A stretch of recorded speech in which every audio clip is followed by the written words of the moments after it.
All right, we got a special guest here today on the hot seat because I had to ask him. I was like, man, he's knowledgeable. He knows his shit. He's also actually, I want to say, not that bad looking, but that guy's name is Dulom. How's it? How's it? How is it hanging from your side there? How's it going, man? It's going pretty good. This is kind of the normal time I would stream on a Friday, so don't feel too special. But yeah, Hey, I'm pretty excited to be here though. I saw your message. I was like, ooh, okay. I'm excited for this. I'm well, excited to hang out with ZKG.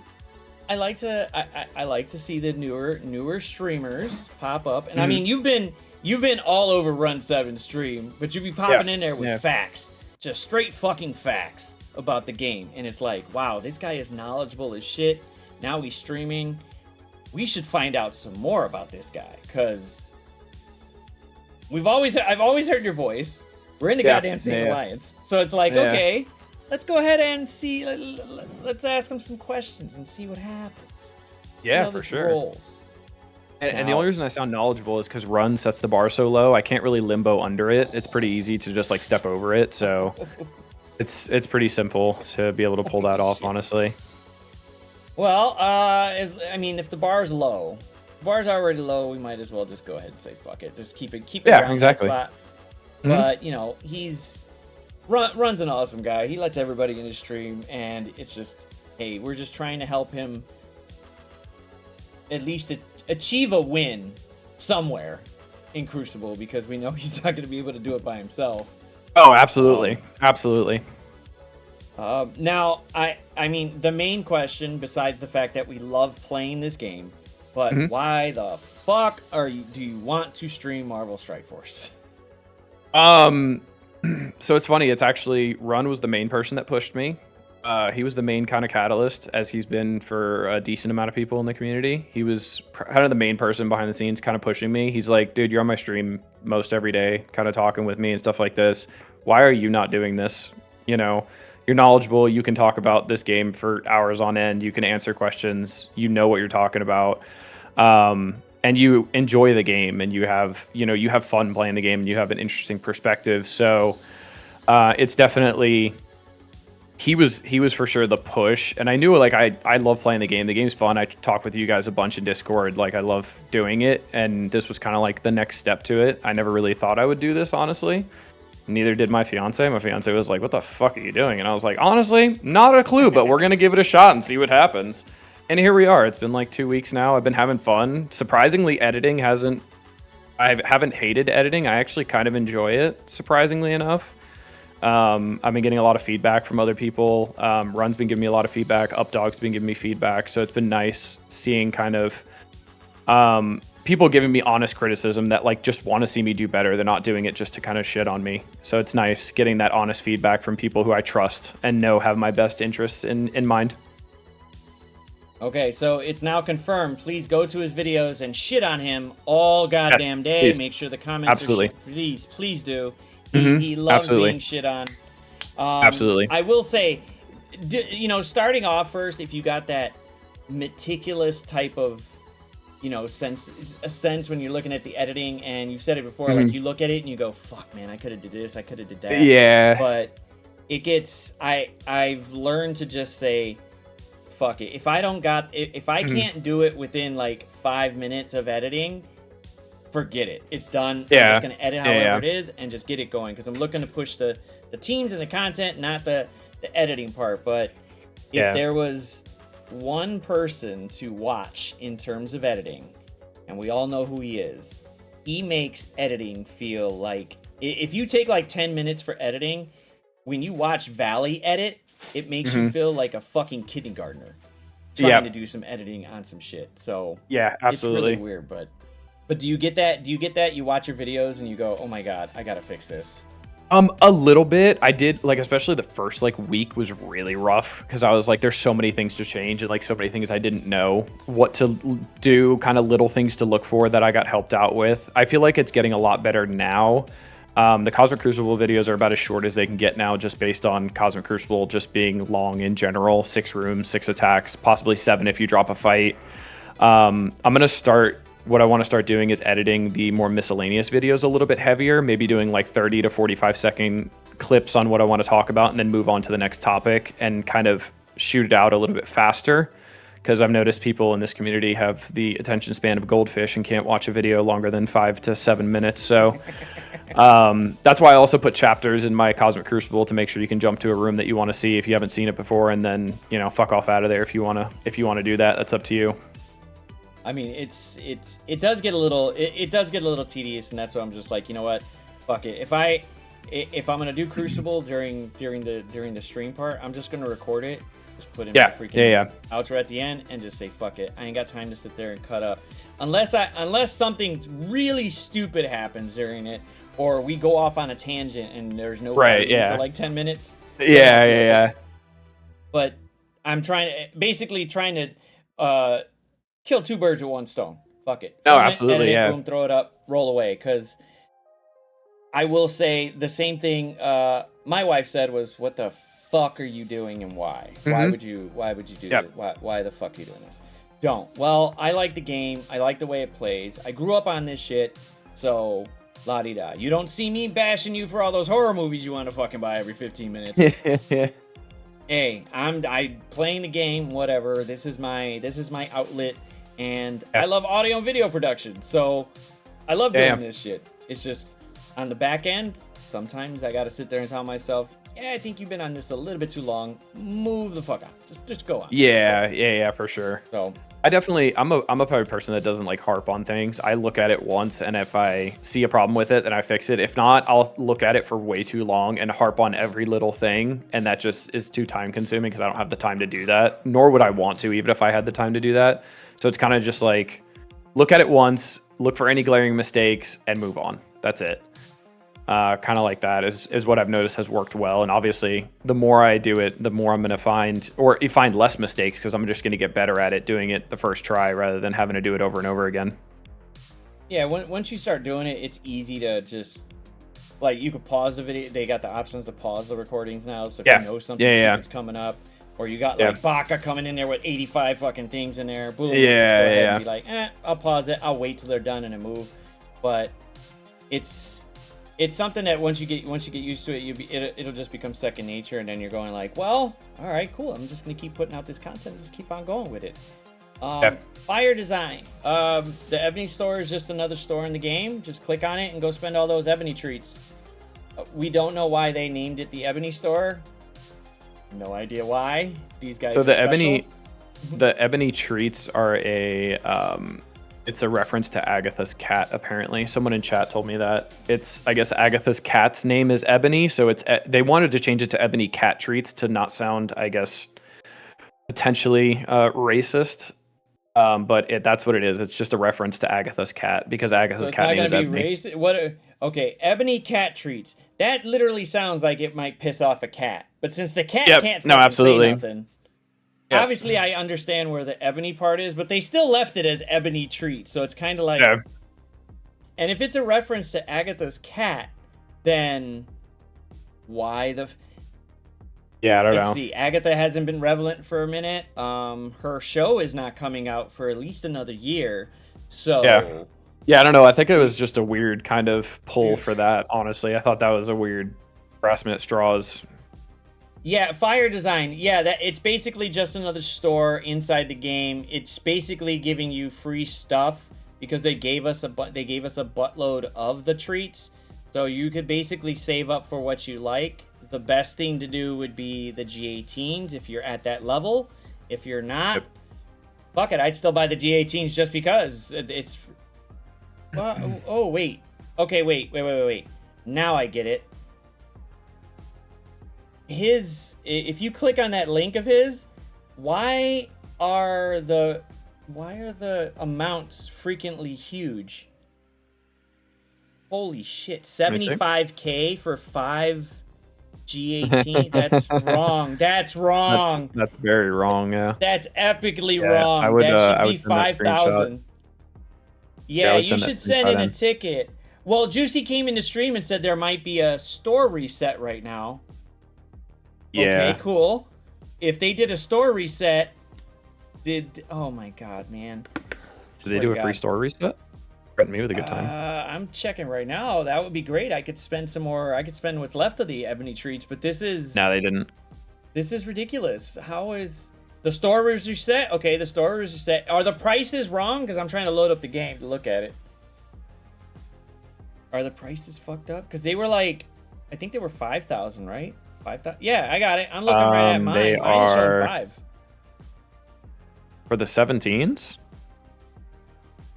Well, yeah, he's showing the 17s as 17,000.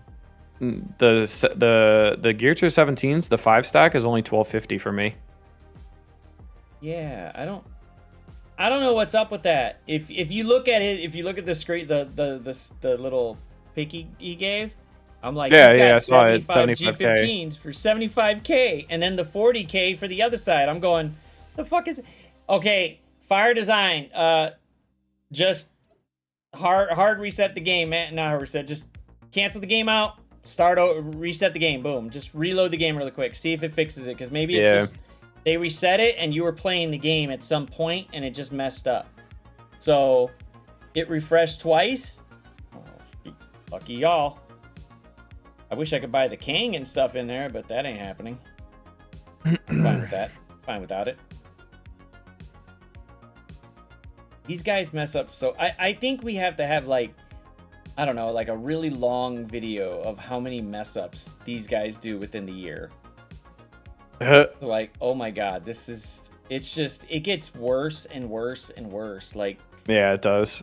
You know it's bad because, like, I'll briefly talk to my fiance about the game and just, like, let her know what's going on because she kind of has a little bit of interest. Like, has no idea what's happening, but has a little bit of interest because she just wants to be a part of it. And I'll tell her, oh, yeah, they messed up again. And she's like, again? They seem like they do that a lot. And I'm like, that's sad that an outsider who has never even seen this game outside of it being in my hands or her opening up orbs for me for fun, that even she's going, again? Didn't they just mess up like 2 days ago? And I'm like, yep, yes, they did. So it's interesting to see an outsider's perspective from it, too. Yeah, every now and then I'll mention to my wife, and she's like, what the hell did they mess up now? And she's, I'm just like, it's messed up, and they you know what? I will say, for the Ebony Treats part, giving that many Ebony Treats to everybody was very, very... You basically got the monthly item for free. You got the monthly item. That was it. Yeah, true. Boom. As long as you claimed it. And that was a nice little win, but pushing it, trying to push it, it's like, oh, well, I don't... It used to be 1 or 2 milestones were the whale stones. Now there's like 4, 5, 6. It's getting ridiculous. Yeah, if you notice, like the 50,000 that they gave us for free, you can still buy a $100 offer and not finish it. Yeah, I know. Like finish everything, which is crazy. I don't know how they justify it. It's just, it's like, okay, well, you got, I don't even know, man. It's just, it's like, I want to tell them, like, still dude, do it. You guys, people still spend the money, man. A lot of people will spend the money, and it's pretty funny how many people will spend some of the money for it. And it's like, okay, cool, you are keeping this game alive because, well, oh yeah, I'm fine with it. I'm okay. Yeah, like the guys that got like 100,000, or what is it, like almost like 1 million or something, close to the points. I'm just like, dude, that is a lot of money. That is a lot of money. But thank you for keeping the game alive, because there's people like me that's not going to spend that to do it. So thank you. Yeah, absolutely. Yeah, thanks for making the game not have ads. I appreciate it. Yeah, thanks, man. I don't know, man. This is, it's a funny... I don't even know what to say to these guys. These guys are special, I guess, with this game. I've never had another game do this. As many games as I've played in many other communities, never had this issue. What issue? This many errors in a game within. Oh yeah, no, absolutely not. Just one. Absolutely week. not. Jesus Christ. I'm pretty sure I'm a lesbian. too, Wapo. Dulom is definitely a lesbian. Absolutely. You know, we both like women, so hey, it works out great. So hey, it is what it is. I'm a lesbian, but $20 is $20, so just saying. Yeah, just works, man. Just works. You never know. Yeah. Now, are there, besides this, is there any other games that you're thinking about streaming? Let's say, you know, once you get situated and stuff. So is there anything else you're looking to hit? No. The only other thing I've ever even had interest in, like never even thought about streaming, was like, because I like dabble in like Call of Duty every once in a while, just as like a mindless turn my brain off just to have some fun sometimes. But like I don't have the time to sit down like on a console game or a PC game and play as much as I used to back in like high school or college. I just don't have the time to do it. And I think that's why a lot of us play Marvel Strike Force, because, you know, if you're sitting at a desk at work, you can play it between, you know, meetings, between doing something, when you're sitting at lunch in your car, whatever it may be. I think that's why a lot of us play this game. And, you know, you can passively watch Twitch streamers throughout the day to make the day go by faster. You know, I see you and chat a bunch during Valley stream in the morning. You know, I'm streaming before I go to work. Then I jump on Valley. Then I'll usually go to Dorky. Then I'll, you know, usually have my lunch break, and then I'll hang out with Run till towards the end of the day. So it's just kind of hopping from stream to stream to stream. Just kind of making the day go by a little bit faster, just having something on in the background when you're typing reports or whatever you may be doing for your job, you know? Yeah, that's what I tend to do in the morning. If I'm here, like Monday and Tuesdays, I now got to go into the fucking office. So I can barely, I seen you on, and I'm like, man, I got to bounce. I can't even sit here and type more than like 3 sentences. I got to get the fuck out of this house. You're good. Listen, man, like, I know my stream time in the morning is niche. I'm not expecting to sit here with 150, 200 viewers. I know people are getting ready in the morning. They got kids. They got stuff like that. My main goal is for people who are up in the morning, if they want something to listen to while they're getting ready for work, maybe on the drive to work, you know, listen to something, anything like that. I'm just there. That's the time I have available before work, so that's why I'm doing it at that time. No one else streams at that time. The only other person really is Styx, and he's usually a little bit after me, but that's the only other person that kind of streams at that time. So I'm not there, you know, expecting hundreds of viewers. I'm not there, you know, I'm not sitting here thinking I'm going to be mobile gamer in a couple months. Like, I know better. I'm not having unrealistic expectations like that. You know, I'm shocked. I'm already at affiliate within, you know, a week and a half of streaming. Come on. This community. No, seriously, man. Sure you'll get affiliate really fucking fast. So yeah, but still, man. Even my stream time, I know, is a big barrier in the morning. Is like I said, I know a lot of people, especially like if you're West Coast, that's 4:45 in the morning that I'm starting. That's early. So that is really early. And it's not a long stream either. It's an hour and 15 minutes at most, and then I got to head off to work. So yeah, when I was still doing the actual, like, when I was able to work here, just, you know, from home 4 days a week. Tuesday I had to always be on. So Monday through there, I'm like, all right, cool. I'm gonna watch whoever's on. I still got to do some work before the end, you know, before anything starts. Screw Mondays. We're not doing nothing on Mondays till server reset. So I enjoy the times. I just gotta remember to turn it on when I come over here. Because I'm basically turning on my computer just so I can go ahead and have blitzing ready and done while I'm going to work. Like, I can just set it and go. Be like, screw it. For sure. Oh, Archangel, did you like the blog changes? There was blog changes? The only blog change I can think of is taking the charts out and putting them in a separate link. Yeah, the charts. Yeah. I actually didn't mind that. Yep. I was okay with it. I think it's a little bit easier to read now ish, but it's fine. You get to see it. Boom. It'll blow up on screen or whatever. But yeah, the changes for the blog, for having that on there, at least we could show it during like during whatever streams, whatever. We could show it now, and it's not like this fucking tiny, and you gotta try to zoom in. Absolutely. And I'm sitting there going back and forth. So I do enjoy that. Thank you, Archangel. Thank you, man. Thank you for putting it. Everybody likes the fact that we could see everything. It's just, you know, I don't know. I will just say the Alliance ones, the Alliance-based events can sometimes be just a little punch in the throat. trying to get 23 other guys to help out with this over a long period of time is rough. Very, very rough. Especially for a game mode that's primarily single player, which is Cosmic Crucible. Yeah. That's my only gripe.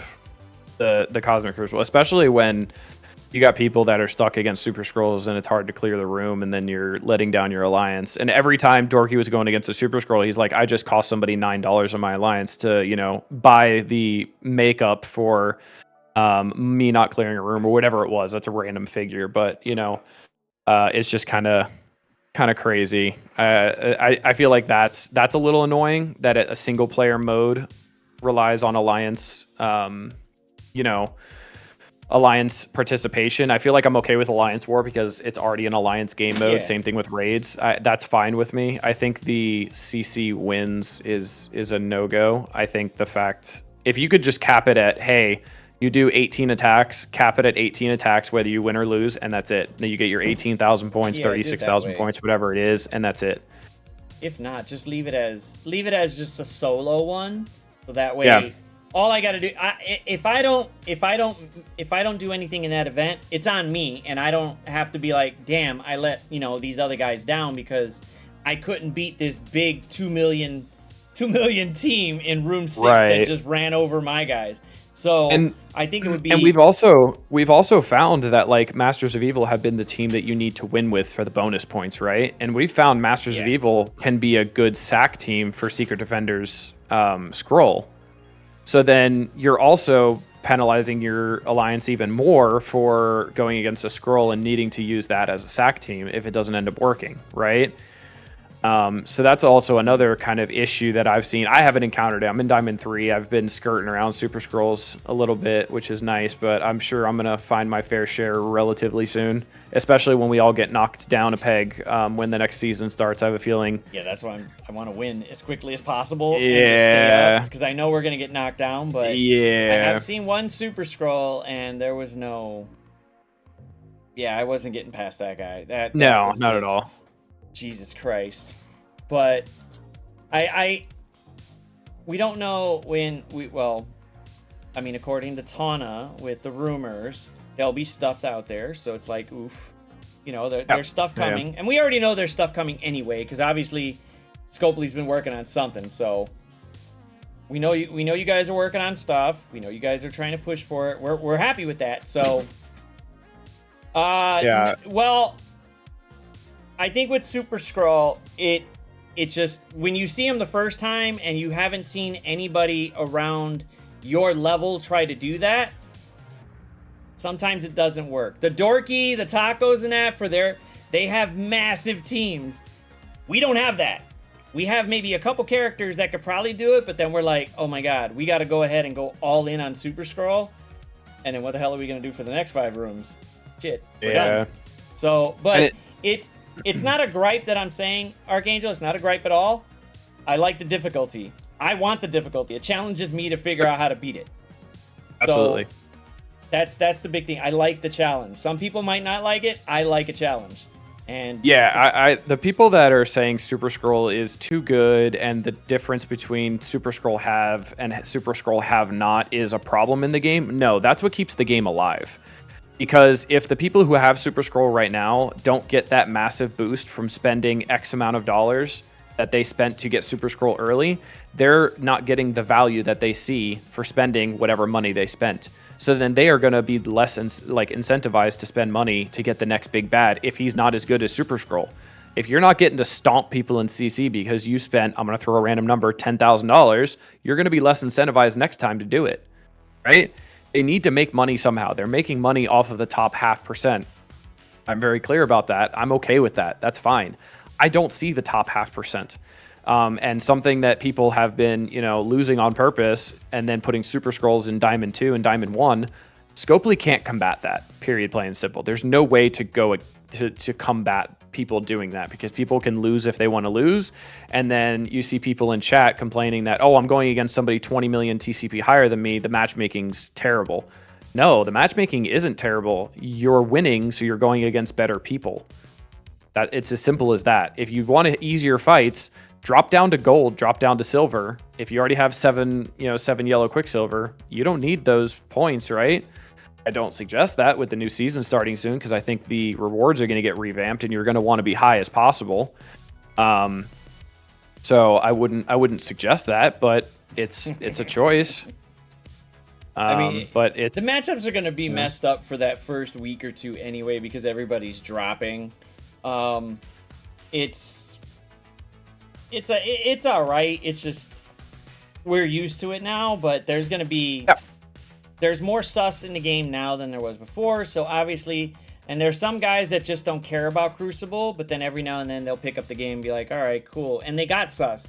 And then there's some people that just want to play completely just let me just go in there and wreck you, and I'm sorry that I'm 65 million and you're just 12 million. But that's where the algorithm stuck us. It's not like we chose to do it, or somebody said, honestly, no, I'm gonna go after the little guy. I find that the most fun when I'm sitting at 33 million TCP and I go against somebody at 70 million plus and we have a close match. I'm like, dude, I won. If you won by 10 points, I won, because you got double my roster and you still barely won. That's a win in my books. I look at that and I'm like, you know what? There's nothing I could have done. We did great, and people are too worried about just the win or the loss when honestly we're fighting for Ultimus food right now. So it's not that big of a deal. Just don't take it so seriously. I think the issue is the milestones that require the winning in the rooms is what people have complained about the most when it comes to the Super Scrolls, honestly. Yeah, if it wasn't an alliance milestone, it was just strictly solo, people would be like, screw it. They can do it. They can try to beat the event if they want to, or they could just say, screw it, I don't really care. I'm not really that big in CC, but I'm not hurting my alliance by not doing it. So, or I can't beat absolutely. it. So, all right, Arcane, have a good night, man. Thanks for stopping by. But I find that they're slowly making changes. They're slowly pushing them in, which, if everybody can understand it with this type of game, it's not going to be something that they could just be like, boom, and change all of it up. They can't do it. There's a lot of shit hard-coded. The framework needs to be updated like a motherfucker. But hopefully, I think they're doing that on the back end and we'll get something different soon. But I every now and then they take 2 steps forward and then they take they run backwards and then they're trying to catch up. But they're still moving forward, which is okay. But I feel like when they do take those steps backwards, right? They don't look at us and go, eat me. Not my problem. They look at us and go, hey, we messed up. We need to fix it, and this is how we're going to fix it. Just like they did with the 50K points they gave us. The 25K points, I was sitting there, I read that and went, oh, this is absolutely going to be event currency, because that's what was said, event currency. And then somebody in somebody's chat said, oh, are we getting the 25K milestone points? The way I interpreted it wasn't the currency. And I'm like, I never interpreted it that way, but different people interpret things differently, right? And that's the first time that I saw it from the perspective of Archangel, who potentially wrote that, of, hey, this is how I meant it, and this is how I meant to convey it, but it just, not everybody read it the right way, according to Archangel, because he reads things differently, he writes things differently. But the fact that they went back and were like, hey, yeah, you're right, we messed up, we can see how that language was ambiguous, let's make it right. And then gave us the extra 25K as well. I think that was a big step that I don't think has been done or would even be considered a year ago. Like, if you look at that mess up a year ago, Scopely would have been like, nah, this is what we meant, good luck. Sorry. You already got 25K free, you're not getting another 25 out of us. You out of your mind. It was actually quite I read it, but I just figured, I thought it was the treats, the way they were saying it. So that was where it was in there. I was going, okay, maybe they were talking about the treats or not. But then it came along and I'm like, oh, okay, cool. It's basically not the treats. They're talking about the milestone points. So, okay, yeah, cool. And it was, I don't know, it was weird. But I mean, they said it. All right, cool. We're going to give you the 25. We're going to give you 25K extra. And that basically just said, here's the monthly item that you were fighting to go against. Now you got it for whatever, but now you just gotta spend some cores and stuff in the energy, which is not a bad idea at all. I didn't even notice the mess up with the cores because I just wasn't thinking about it. I was like, oh, it says 1 to 1. And I was just like, all right, whatever, who cares? And then I just start seeing stuff on Discord, and I'm going, yeah, I thought it was gonna be different. Oh, it's supposed to be 5. Holy shit. Yeah. Okay, we messed up. And then they came out and said they messed up. Initially, I looked at it because I always do a little test. I don't go like all the way in the second an event starts because I know Scopely has had issues in the past where events don't start on time, the blitz credits don't count right away, all this stuff, right? So I spent 50 cores right away to get energy refresh, and I noticed I only got 50 points, and I'm like, that's not right. It was supposed to be 250. So I looked, and it was 1 point, and I DM'd Updog, and I'm like, hey, can you let them know this ain't right? And I sent him the screenshots, and he goes, oh, that's really not right. That's not okay at all. So, you know, I wanted to be one of the first people that noticed it and send it to somebody that could, you know, get to the devs because I'm not an envoy. But I wanted it out there so people could make sure it was known as quickly as possible. But I knew there was going to be no way that they could change it to 5 because I saw, you know, right when the event started, people were spending 10,000 power cores on the, you know, the core orb that was available right away. So I knew there was no way they were going to be able to roll it back or change it at all. Yeah, I was just like, okay, cool. They might change it maybe on the next day, and it'll go back, and they're just like, screw it. Here you go. And I was expecting them to give some type of compensation. I was thinking more like 5, maybe 10,000. But then they said 25, and I'm like, it's a nice chunk. Okay, that's some G18s I could use. And then they go, and then Updog goes, wait, they're gonna give actual more compensation to actual treats because it read wrong. And now I'm gonna get even more G8. Okay, I'm good with that. This is great. They're actually. I'll take it. I'll take it. Screw it. It was really a nice way to do it, and I was like, wow, they actually did something nice for a mess up. Cool, interesting. Yeah, because my thought was why they were so generous with the TVA store was because there weren't G18s in there. So they were just super generous because they were like, oh, our newest gear tier is in there. We can give them a bunch of currency. It's not a big deal because all they're going to get is teal uniques and 17s and stuff that's already accessible in game. I was kind of shocked how generous they were with this, given that G18s were in the store, honestly.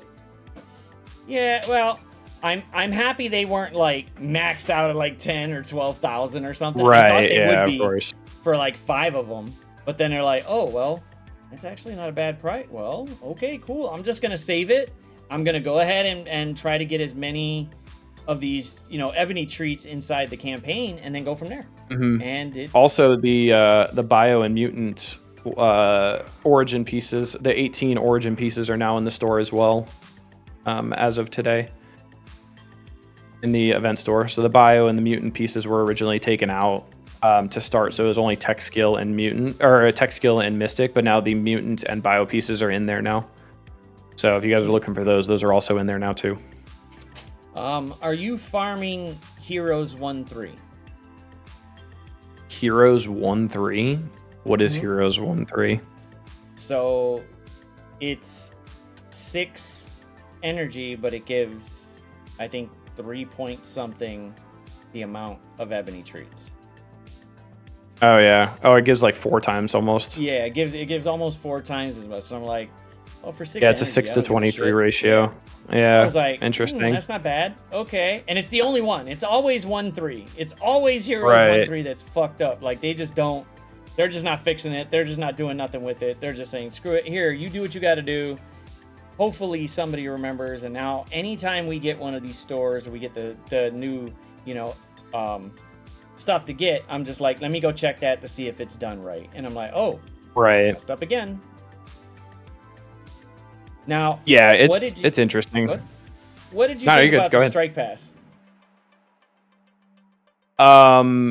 So originally my first thought when they were like, oh, Zombie Iron Man's going to be in the Strike Pass, I was like, why?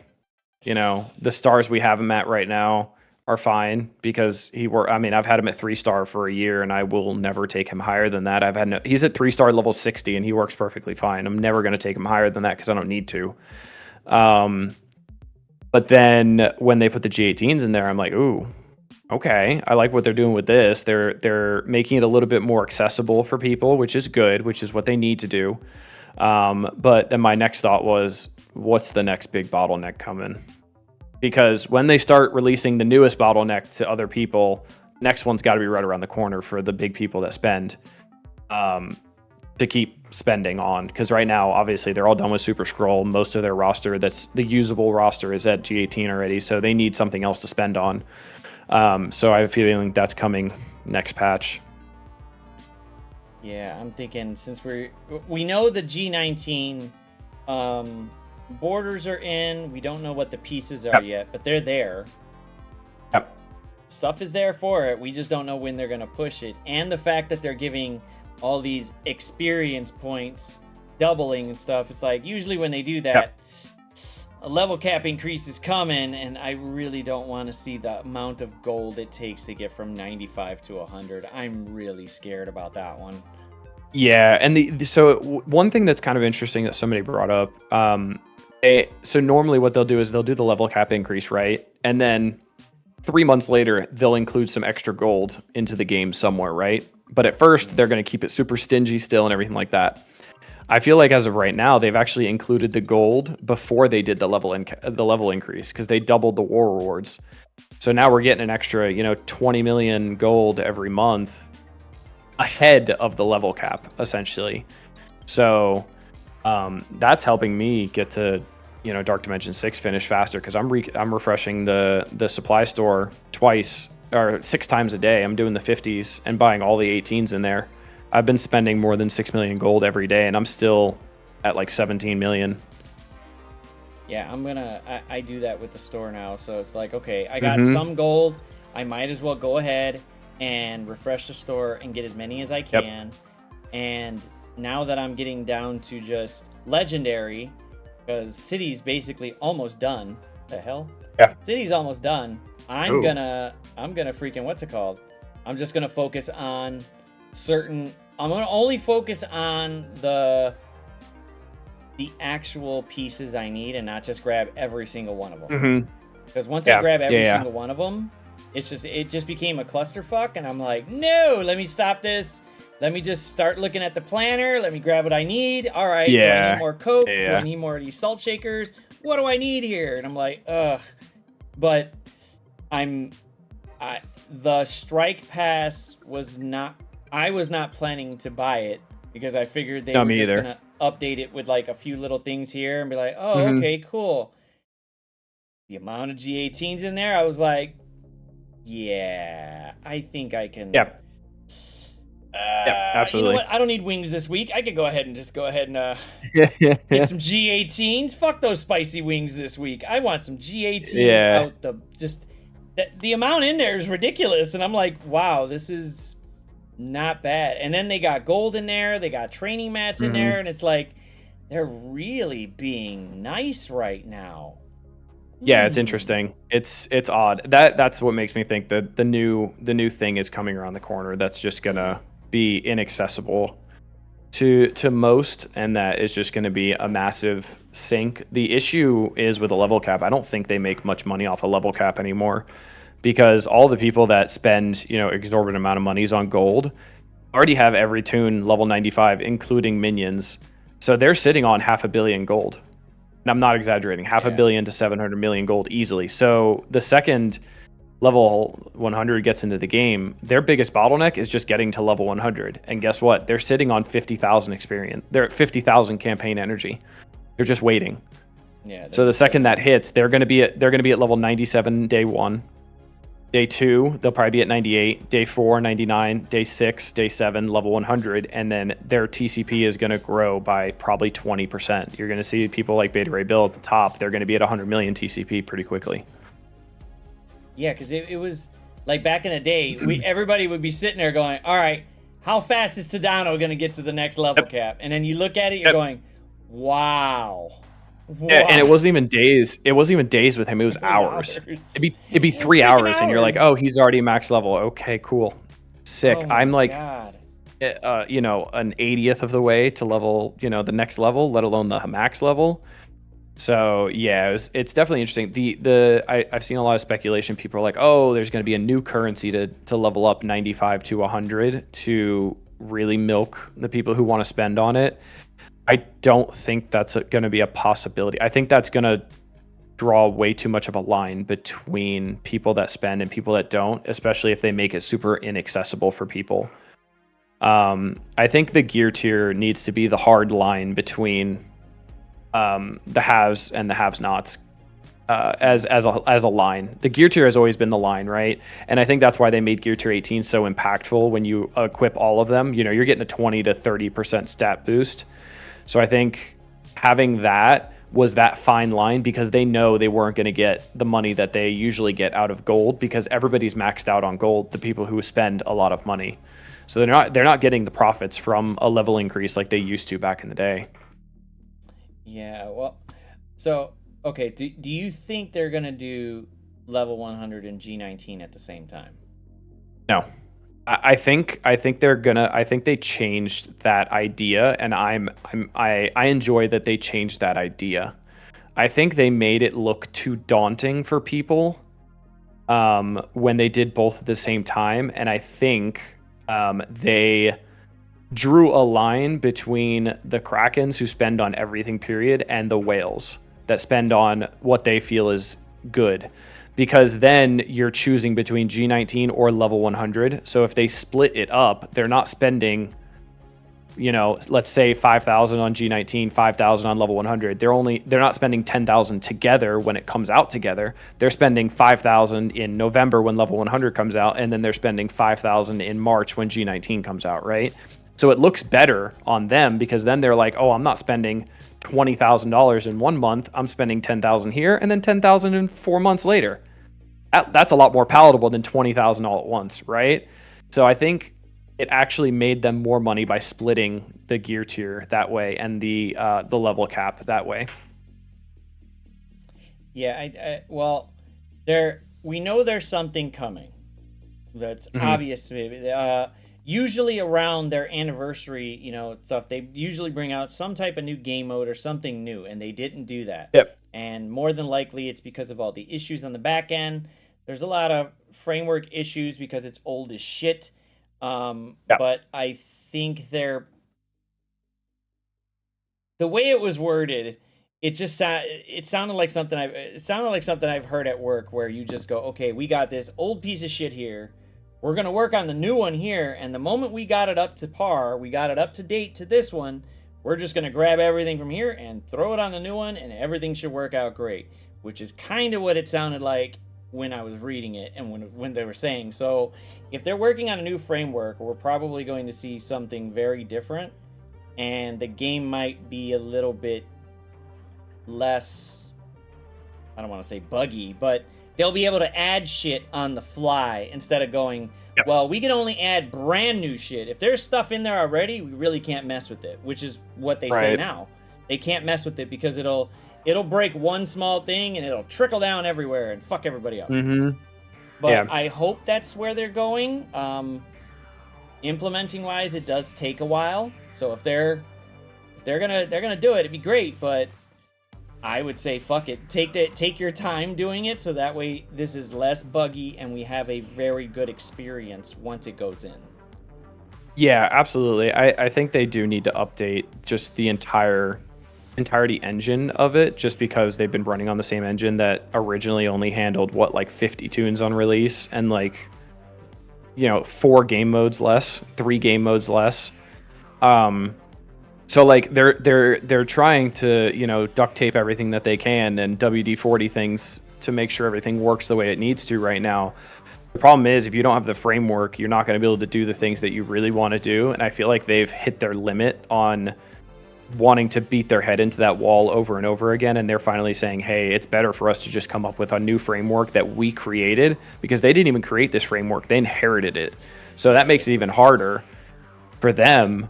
And I've noticed a lot of people kind of alluding to it for Cosmic Crucible, which is why they can't change the rules as fast as we would like them to, right? Everybody's talking about the only thing wrong with Cosmic Crucible right now is the season lasts too long, because it's 12, 13 weeks.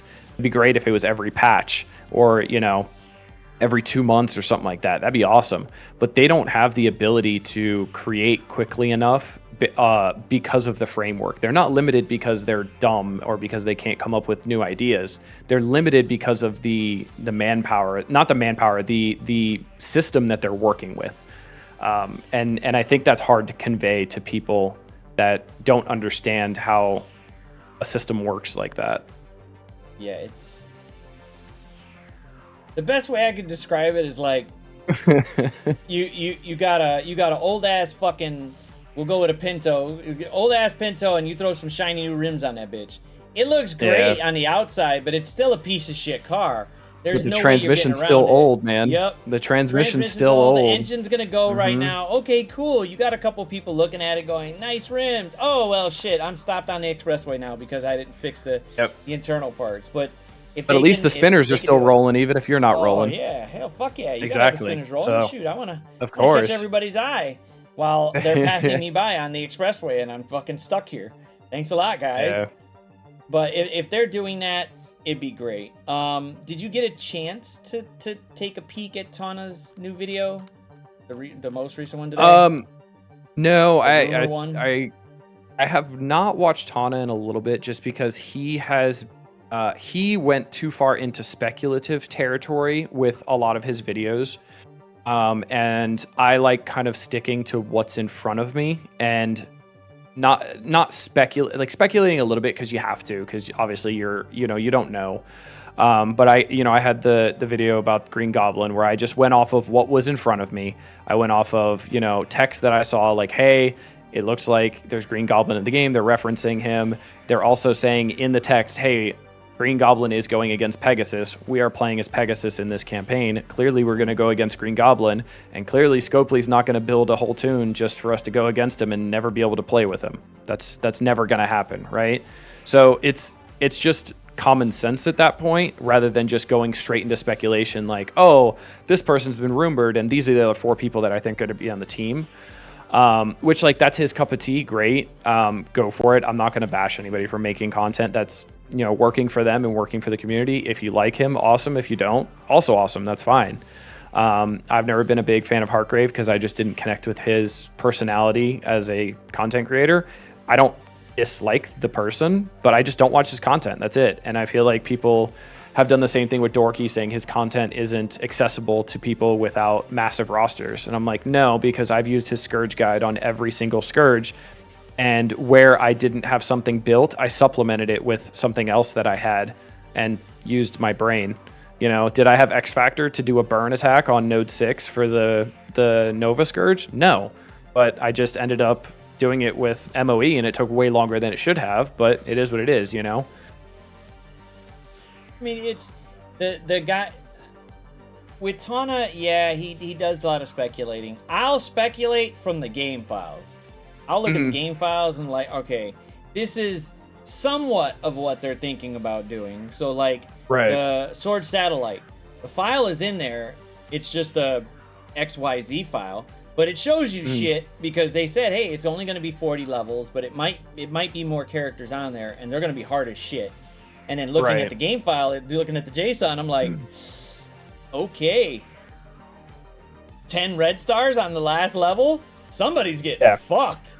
Like, there's no 10 red stars, but they're giving them the stats on the background. I'm going, wow. And then there's sus in there too. You're getting fucked. Somebody's getting getting destroyed. It's almost like a Dark Dimension node at that point that you're trying to one shot. So and I like that because I think that's one of the funnest parts of Dark Dimension is you can't always one-shot it, but there is a way sometimes to one-shot it. And that's the fun trying to find it, is that puzzle, which is why I love Scourge. And I know why Dorky loves Scourge too, because it's a puzzle. And you're like, you're doing all of this and you put like an hour and a half of work into it with this team. And then you're like, but what if I just throw in a solo Phoenix and get Icarus not at 100% health? Then his passive won't go off. And then this node is cake. And then you throw in a Phoenix, and Phoenix gets to special, and just specials, and takes some abilities, and then you go in back with your team, and you're like, I never made it this far before. This is the right path. And then you keep going from there. It's fun, because it makes you think. And that's a node that, that's a game mode that you can beat your head into for the 7 days that it's up. And it's fun to do it, because you understand the game better than most. like with the Black Cat Scourge, I ended up at 169 ranked total for that. And like, I was just hanging out in Ambassador Al's stream, and Al showed me his rank, and he's like, oh yeah, I'm at rank like 165. I'm pretty solid. I don't think I'm going to drop below 500. And I went, I'm 4 ranks below you, and you have double my TCP. That makes me feel so great. Like, just because the only person I rage built was Doom to level 95, from 85 to 95, because he just wasn't doing it for me. But other than that, I didn't have to build anybody like rage build just to get them through the node or anything. I think that besides Dark Dimension, because Dark Dimension was always there, and you could play it as many times as you want. You just have to back out and go back in, back out, go back in, which is why I like Scourge. But Scourge has that whole point of, all right, it's only in this time frame, and can I set it up with some other guys to go, hey, let's battle against each other and see who gets the top spot for it. However, right. We all, even if we're all around the same TCP, we all don't have the same similar rosters. There's somebody that I built bigger than they did, and it's kind of like, oh shit. Now, how do I build this up within the 7 days? Am I going to get this stuff to do it for it? Do I really want to build this character up because they're telling me to? Or can I try to use one of the smaller teams? And I'm going, X Factor's not looking too hot right now. Yeah, I don't think I'm going to do that. I think I'm going to stick with MOE for right now. You know what? Let me just throw that 6 red on Quicksilver and see how that goes. And Jesus fuck. 6 red Quicksilver changed that second node with the double gambits beautifully. It made it cake. Yeah, it made it cake for most people. But on difficulty 9 with the Scourges on there to try to get up there within the top 100 was just slapping me in the fucking face. Yeah, that was terrible. Oh, God.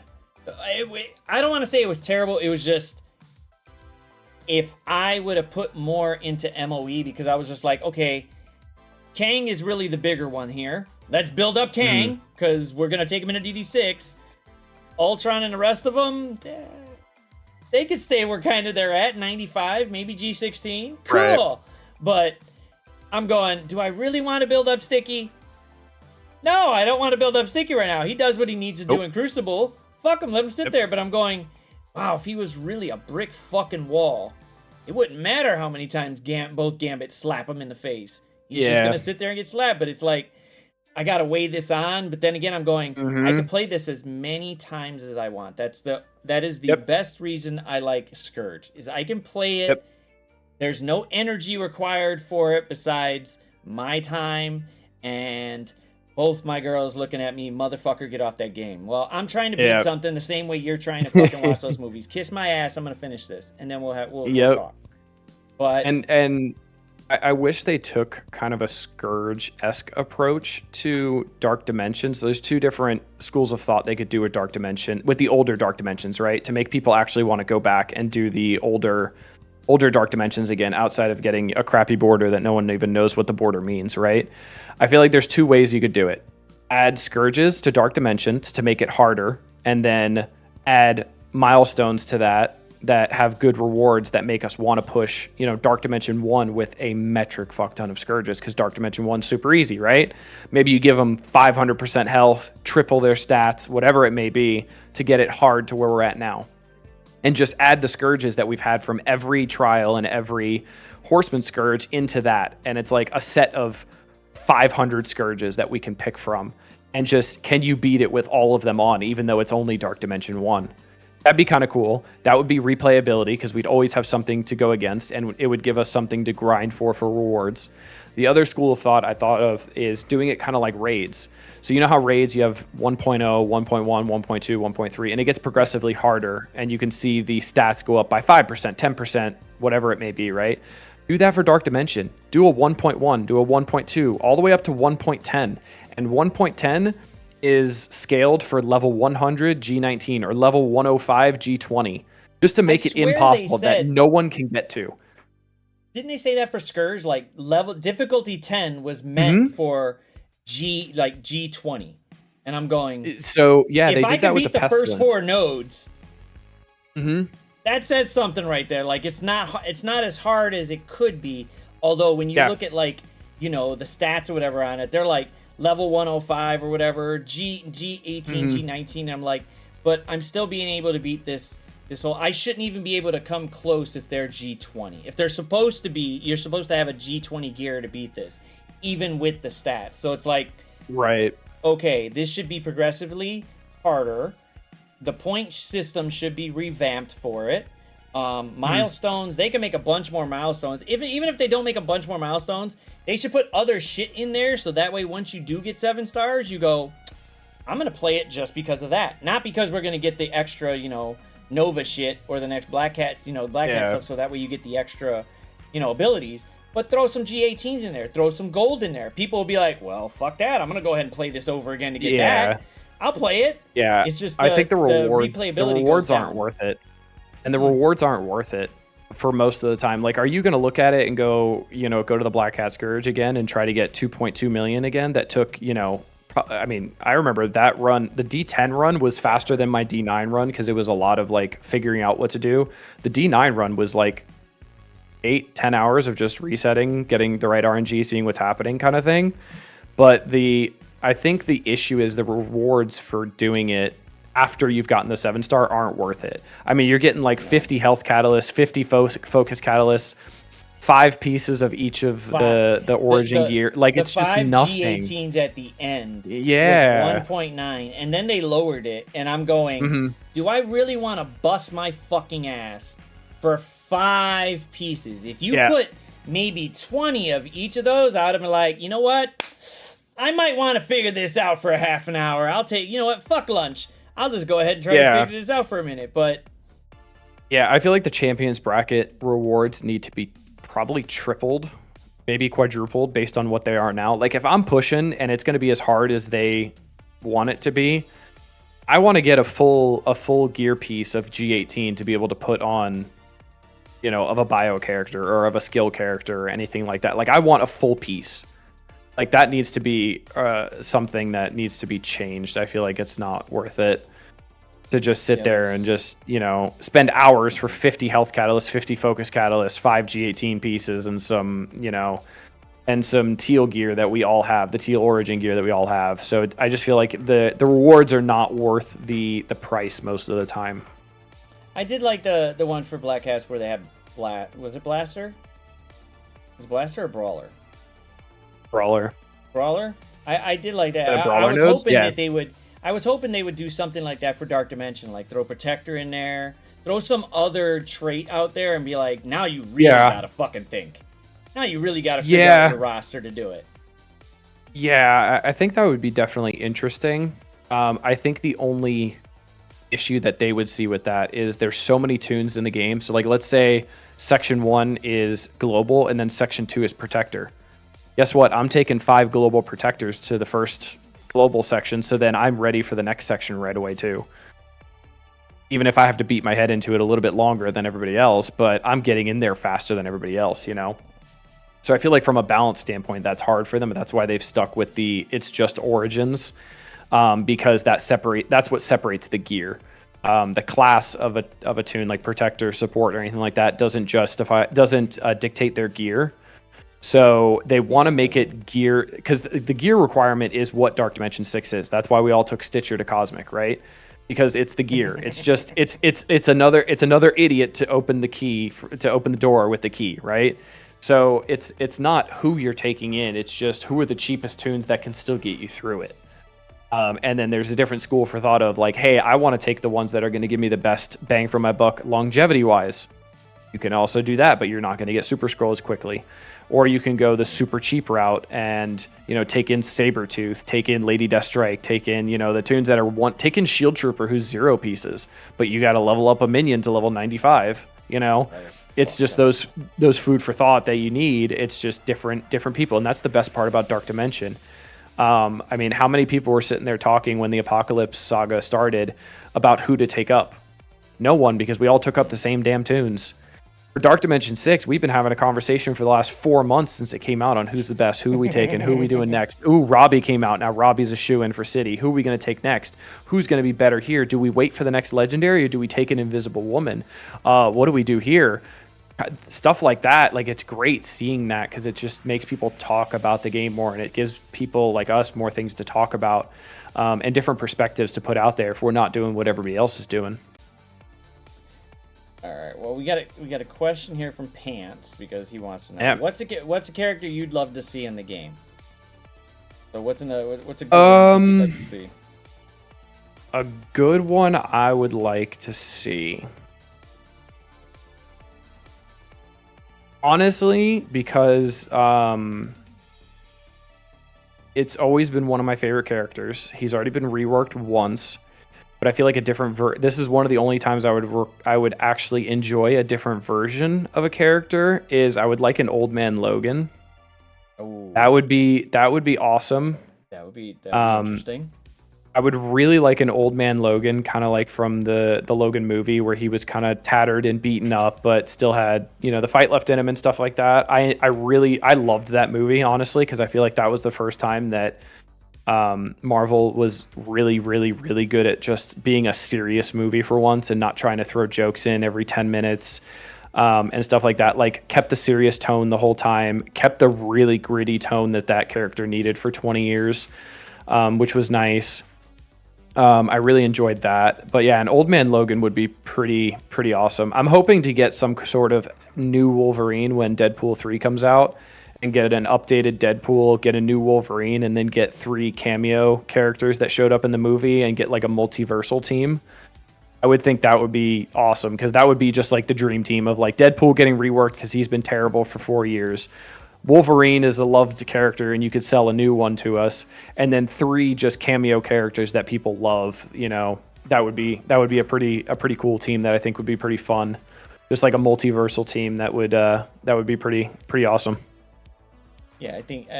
Well, they'll probably do something with Deadpool or Wolverine and whoever else they're bringing in. I mean, there's rumors for all kinds of characters that are supposed to be coming out, but yeah. I'm not trusting anything until we see some, at least some pics or something like that, to where they go, okay, cool, we actually caught them filming there, because they're just naming everybody on the block. But I'm like, they do have access to all the Fox characters, and can they get them in there to film it? Yeah, somebody was telling me that they heard a rumor that Taylor Swift was playing Dazzler, and I'm like, I mean, she's a basic white bitch. Dazzler's a basic white bitch. Go for it, I guess.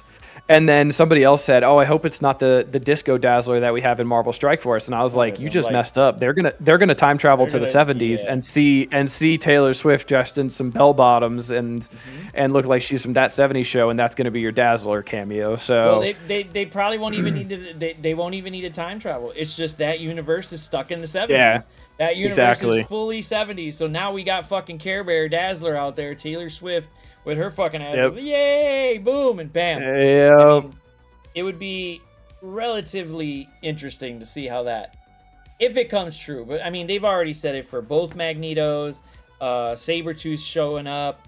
They're trying to get a lot of the other Fox characters to join in, whether it's the older X-Men and the younger ones, so they could just basically kill off the Fox universe, which sounds like something Ryan Reynolds would write. I just hope it's not I hope it's not just a Doctor Strange 2, where it's just like the cameos are the only reason people went to see the movie, and then the movie was just subpar. Because that was kind of a letdown. It was like that 20 minutes was just like incredible, and then it was like the 20 minutes were over, and you're like, all right, this movie's kind of trash. Well, I think people hyped it up too much with like, oh my god, they're gonna try to bring this and this and this character here, and I'm like, yeah, we're not seeing nobody. Yeah, well, you see the Super Bowl commercial and you hear Patrick Stewart's voice and everybody's just got the chills, and it's like, all right, that's kind of cool. Yeah, awesome. But then you're like, oh, okay, cool. It's a cameo. It's 10 minutes. What now? And then the rest of the movie was just kind of meh, honestly. Especially for the watch back. Well, he even said that he didn't really watch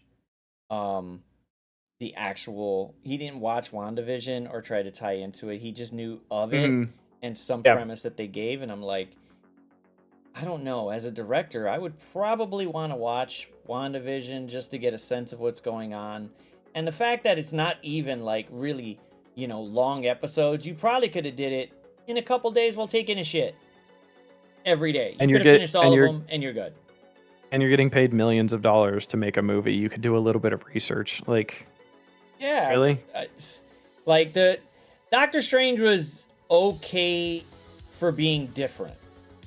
Yep. But I enjoyed WandaVision because it was just totally different than what we were expecting. Even though with the trailer stuff, it kind of showed it was different, but it was totally different. And the ending was okay, cool. That this is gonna lead into Doctor Strange.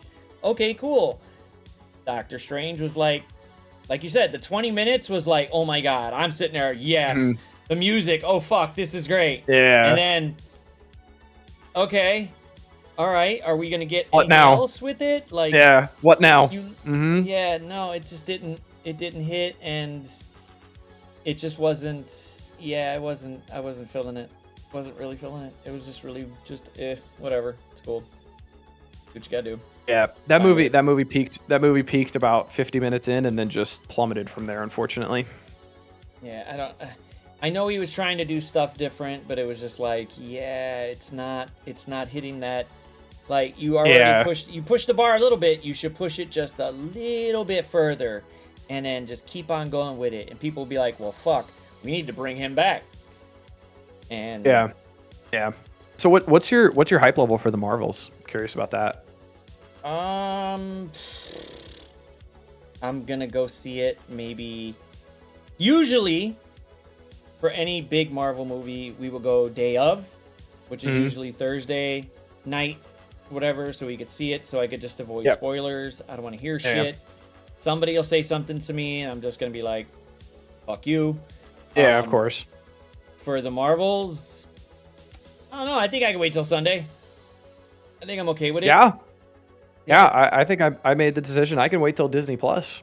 Honestly, this will be this is I think the first Marvel movie I think ever, because I remember seeing the original X-Men that had Hugh Jackman in it in the early 2000s. I was like 5 or 6, and like seeing that one. I've seen every Marvel or Fox movie in the movies ever since then. Ever since they started, even back in the original X-Men movies in the 2000s.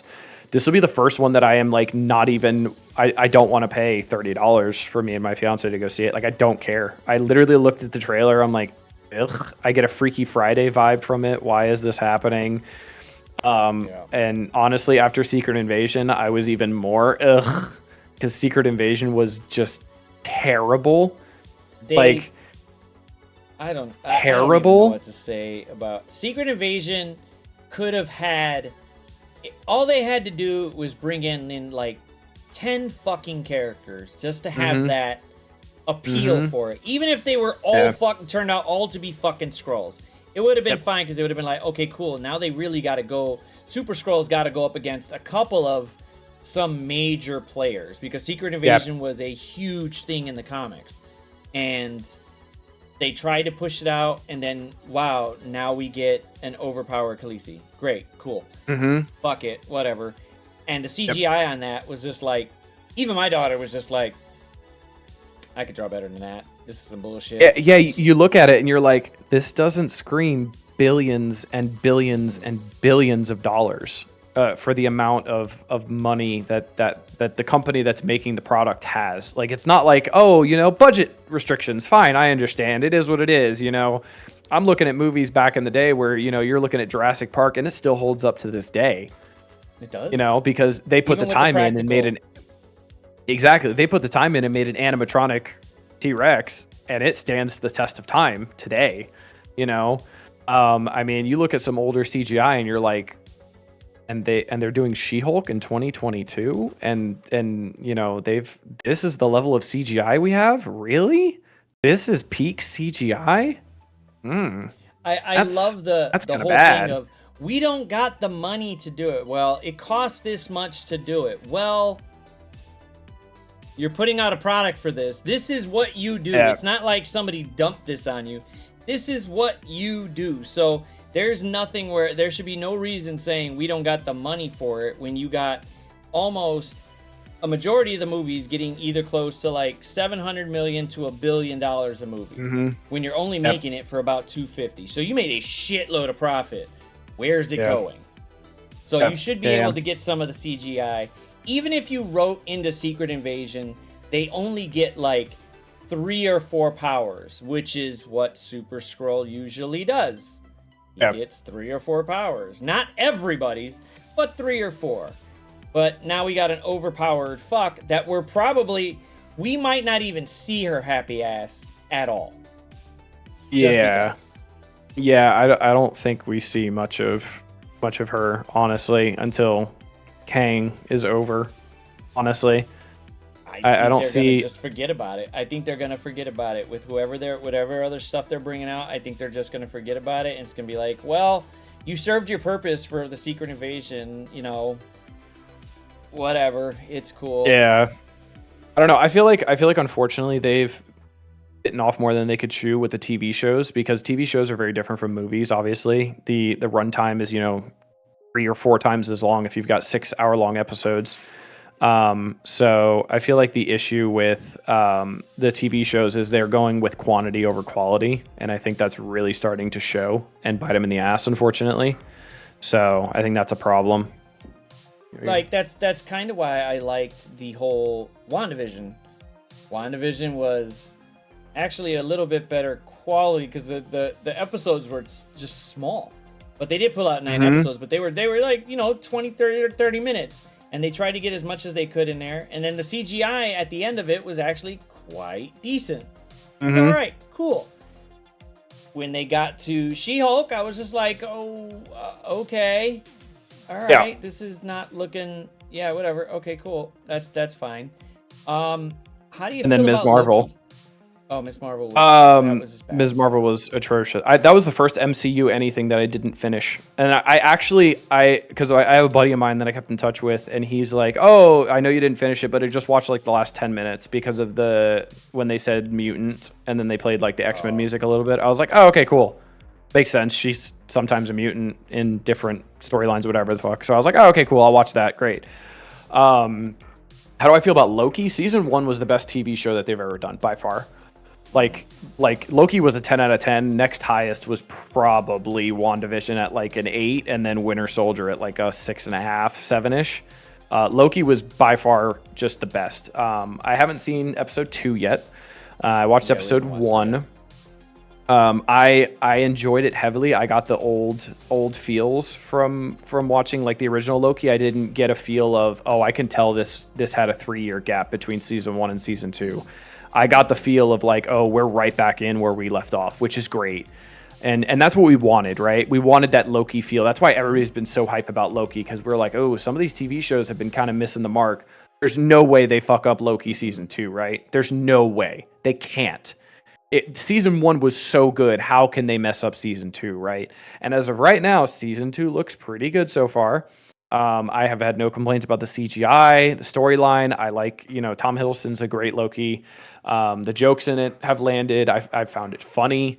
I feel like there was definitely, Obi's great. I definitely feel like if you haven't seen episode 1 yet, I'm not going to use any names or anything like that, but I feel like the large focal point towards the end of the episode, the door going into it, was definitely a nod at Cerebro from X-Men. I saw it and I'm just like, this is feeling real. They're really like, it was super slow right to it. And I'm like, they're setting that nice little nod there. That's cute. The door, the long path to the end console as well, just like how Cerebro is. The big open space, just like how Cerebro is. I feel like was definitely interesting. I liked that. It shows that they definitely do have plans, and they have to have plans with the biggest product that they haven't been able to utilize yet because of licensing issues and people having big dicks when they don't need to, when they just should share the money and just be happy, because Sony clearly can't make a good Marvel movie, and neither could Fox, honestly. So the issue, Fox made X-Men 1 was great, X-Men 2 was great, and then X-Men 3 was an abomination. So what the fuck happened with 3? Yeah, Jesus 3 was Christ. an abomination. So Fox clearly dropped the ball, especially with the Fantastic Four movies as well. The reboot Fantastic Four was terrible. That was listen, dinosaur version. you get to a point where you cut your losses, say, hey, you give us 20% of the revenue, do what you want with the characters, and take your free money for not having to work on anything. Well, I do like some people make the argument, well, Venom's, it's actually kind of cool. And I'm like, you're only going to see it because it's Tom Hardy. If it was any other fucker, you wouldn't go. Because Tom Hardy is a fucking good actor. He can play the part right. However, this whole universe that they're trying to push out there is all based on one fucking guy that does not showing the fuck up. Doesn't make any sense. It's the one guy that Sony still owns.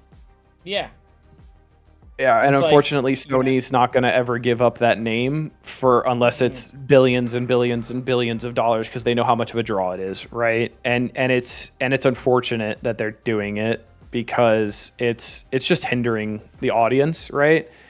And honestly, if I was Sony, I'd look at Disney and go, hey, what's the percentage that you'd be happy giving us from any time Spider-Man is in a movie? What percentage would you be okay with giving us the revenue?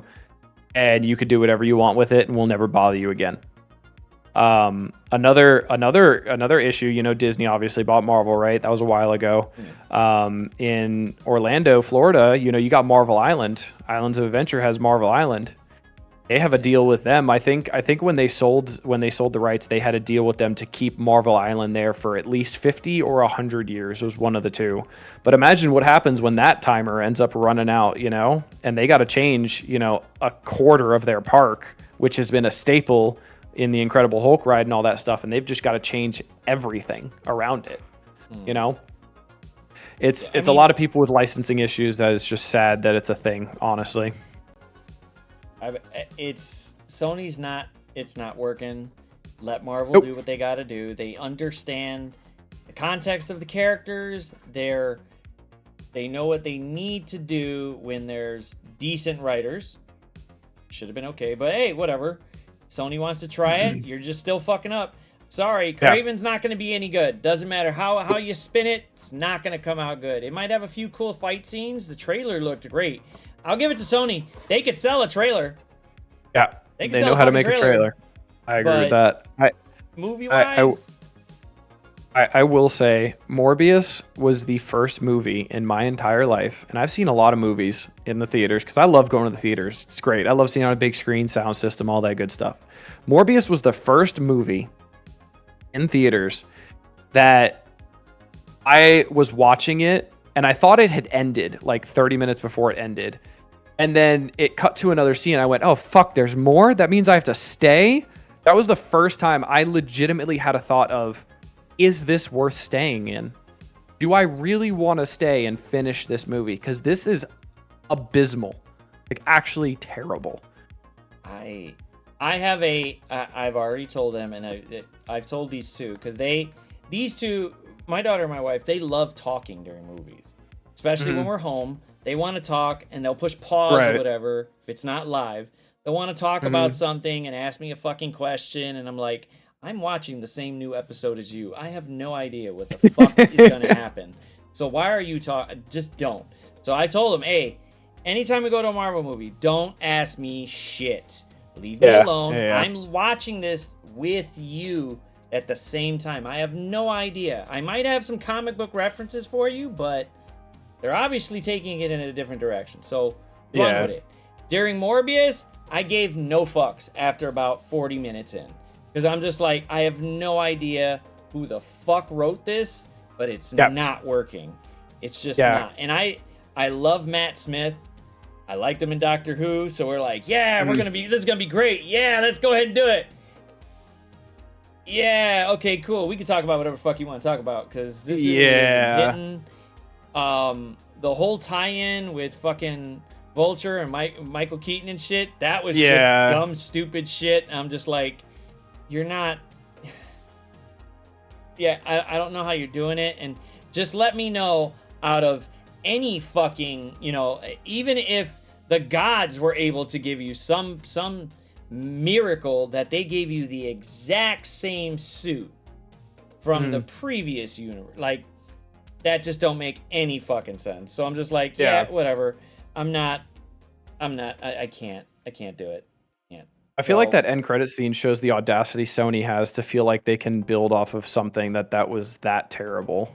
Because obviously the end credit scene always leads up to what's next, right? What movie's next? What direction are we going? It shows you something. I feel like the level of audacity, the fact that they thought they were gonna release Morbius and then release this, and then everybody was gonna have an MCU. Oh my god, I can't wait to see what Sony does next. Was just like, you guys are delusional. You're delusional for thinking that. They walked off a cliff with that, because it's like, yeah, I was hoping, like, all right, cool. You had Vulture over there, you had Scorpion over there. You're trying to bring a couple other characters. Maybe Marvel's going, we're gonna play the long game and have the Sinister Six come in after the third Spider-Man movie. Great, that's cool. Play the long game. Nah, fuck it. Sony, we want to do our own Sinister Six, but we're not gonna have Spider-Man in there. We're just gonna have the Sinister Six. Yeah, and you guys will love it. Says who? Yep. Yeah. They're doing this. They're telling us what we want to see, and they're very out of touch with what we actually want to see. Look, I'm all for Spider Women. Yeah, no, I'm not for whatever the fuck they're trying to pull with this bullshit with Madam Web. You watch your fucking mind. There's like, it's a universe built around Spider-Man, and you're not using the character either way. You're just referencing him, and you're not really referencing him either, because they're just like, yeah, he's there, but maybe he's not there. Oh, we'll see him as like graffiti art, but we don't really know. Maybe just somebody drew the motherfucker, because nobody ever talks about him ever. So I don't understand this. And you can throw whatever tits you want on these girls. It'll draw in a little bit, but anybody with more sense in the comics will go, yeah, this feels like Morbius. I think I'm just going to go ahead and say, fuck it. No. Yeah, I feel like the problem a lot of people are having, right? Like, so like the MCU happened so organically. Like when they made Iron Man 1, Iron Man 2, they weren't sitting there thinking, oh, we're going to have 30 movies out of this that's going to end with Thanos snapping everybody to oblivion, right? Nobody fucking thought of that. Nobody even had that out of the idea. It just happened so organically that the tie-ins started happening and working so organically that that's why it worked so well. The problem is now Sony and DC are trying to shove their own universe down our throats. That's just not working, because they're just trying to use the corporate people who are trying to make the most bang for their buck and just make money off of us as a consumer, which is their job. Fine, I'm okay with that. But at least give me a product I want to consume. Don't shove it down my throat and say, you like this, because I don't. Yeah, I don't like this. How did you feel about Zack Snyder's I liked it. Honestly, I liked it. I listen, if you get me to sit down for a 4-hour movie that I have seen before, kind of, because it was like the Zack Snyder cut, it was like the old movie mixed in with the upgraded stuff. So like if you got me to sit down to watch a 4-hour movie that was like an upgraded version of a 2-hour movie, and me of all people to sit down for 4 hours and go, that was worth my time.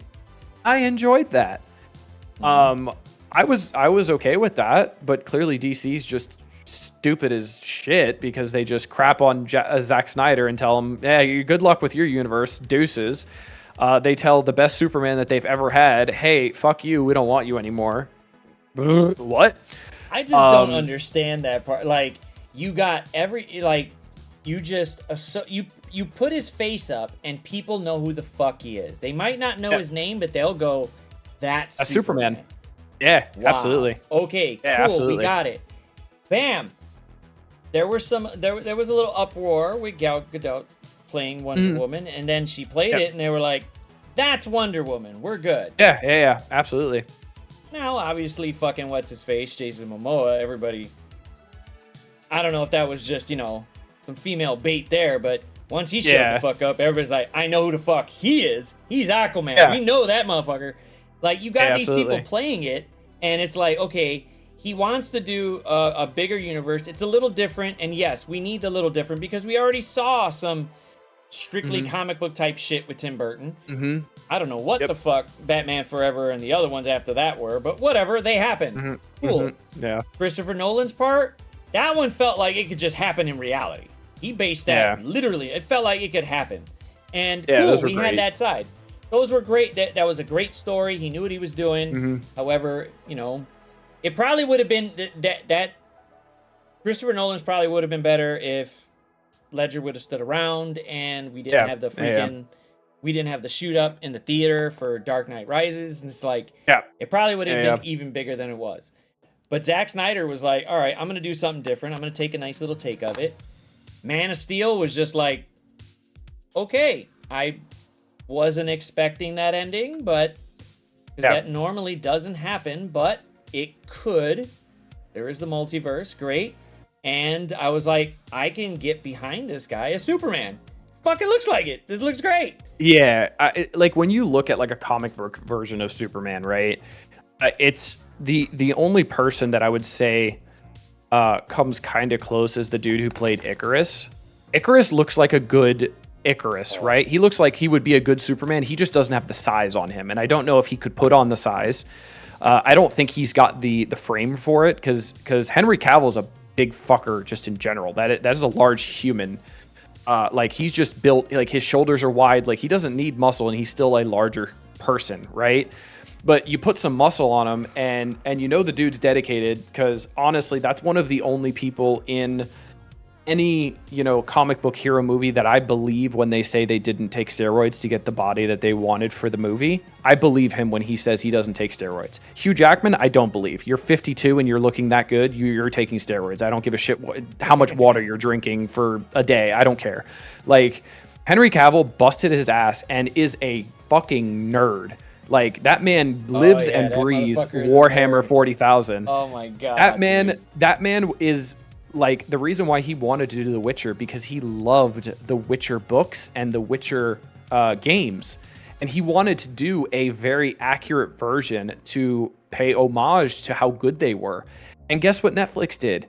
Shat on him too, just like DC shat on him when he was Superman. I was like, why the fuck are you getting rid of this guy? This makes no sense. He's your best writer and he's your star. Why are you getting rid of this man? You should pay him double and fire the dickheads that think they're doing better on the writing. Like, what chance would you have that you picked out an actor that actually knows the source material on point? Like, before you even told him to look it up. Before you told him to look it up. He's enjoying it because he's like, no, I actually want to do this because I know about this shit, but nah. Let's just shit can him too. Fuck it. He's just gonna get shit canned everywhere. I swear to God, if Marvel doesn't scoop him up and put him in some type of, I don't know which role they could do it. It ain't gonna be Sentry. I would say Hyperion, or even just somebody of that stature for it. Yeah, I really wouldn't care. Just throw him in there. People are gonna be like, DC, y'all done fucked up.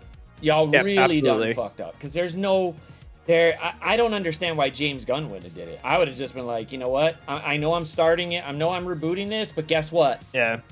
Fuck you. I'm taking Cavill because everybody knows him, and they're going to be like, cool, that's it. I'm not saying Black Adam was complete shit, but it was almost complete shit. They could have... That was literally a big-ass moneymaker right there for that ending scene.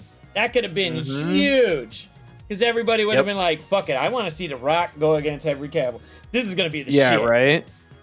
Nah, we're not going to let you have it. We, you know what? We just want to reboot it. Fuck it. Like, however, I do got to blame The Rock for that one. Motherfucker, you took like 10 years to fucking get this shit done. You should have been more prevalent for it, or just said, fuck it, I'm going to Marvel. I'm going to do something there, and I'll just take it from there. Because DC was taking forever, and Warner Brothers likes to have their fucking hand in everything, and they fuck everything up. Yeah, I think unfortunately they're just under the one movie flopped, let's reboot. Like, what's the magic number? Like, where do you stop, or where do you see? Hey, let's just go from here, because eventually they're gonna have to stop. Because I can't remember the last DC movie I saw in the theater. Actually, the last DC movie I saw in the theaters was the Batman with Sparkle Bitch, Robert Pattinson. which I was shocked how much. I was actually shocked how much I liked it because it was a different take on a Batman movie. I liked the detective-esque style they went with it. I did think it was about 25 minutes too long. 3 hours is a long movie. It was a bit long when we watched it here. It was all right. 3 hours is a long movie to sit down and keep attention, right? Like, I feel like the only comic book movie that justified that long of a runtime was Endgame because of how much they had to pack into the story, which I'm okay with. Endgame deserved to be as long as Endgame was, because when you watched Endgame the first time, the second time, and even the third time, it didn't feel like 3 hours. It felt like 2 hours, and you're like, fuck, that was 3 hours. Damn. Infinity War was like 2 hours, 15 minutes, and it didn't feel like 2 hours. Oh, Infinity War felt like 45 minutes. Yeah, that pacing was great, and I'm going, wow, and you stuffed all these fuckers in it, and then you guys said, guess what? That battle at the end is basically like a fucking schoolyard battle compared to the shit we're gonna throw in Endgame. And I'm going, whoa. Exactly. And now they're gonna go, okay, so how do you top that? Well, and that's the thing that I think people are not liking Phase 4, eventually Phase 5, and eventually Phase 6 because of. I think there was so much kind of magic that they struck with Phase 1, 2, and 3 because, like I said, it happened so organically. So I feel like there was like that magic of like, holy shit, they're on to something, and they know they're on to something, and they're building off of it really well. And I feel like people had such high expectations coming off of, the whole Thanos storyline and everything like that, the Infinity Gauntlet storyline that they did. But you got to remember, they had to start somewhere with Phase 4, right? They had to start with their Iron Man in Phase 1. That when, the original Iron Man movies, stuff like that, the original Thors that weren't the best. Thor 2 was terrible. We've always memed on Thor 2. Thor 2 was terrible. So they have to start somewhere. I feel like right now, unfortunately, what Marvel is doing, they are laying way too many seeds as the groundwork. Because like we were talking about, when is that Super Skrull character going to come back? When, right? Maybe when Fantastic Four comes. Okay, great. When are we getting Blade? Because we had Blade already teased. What are you doing with Euros, with Thanos' brother that was teased at the end of Eternals 4 years ago? You haven't done fuck all with him.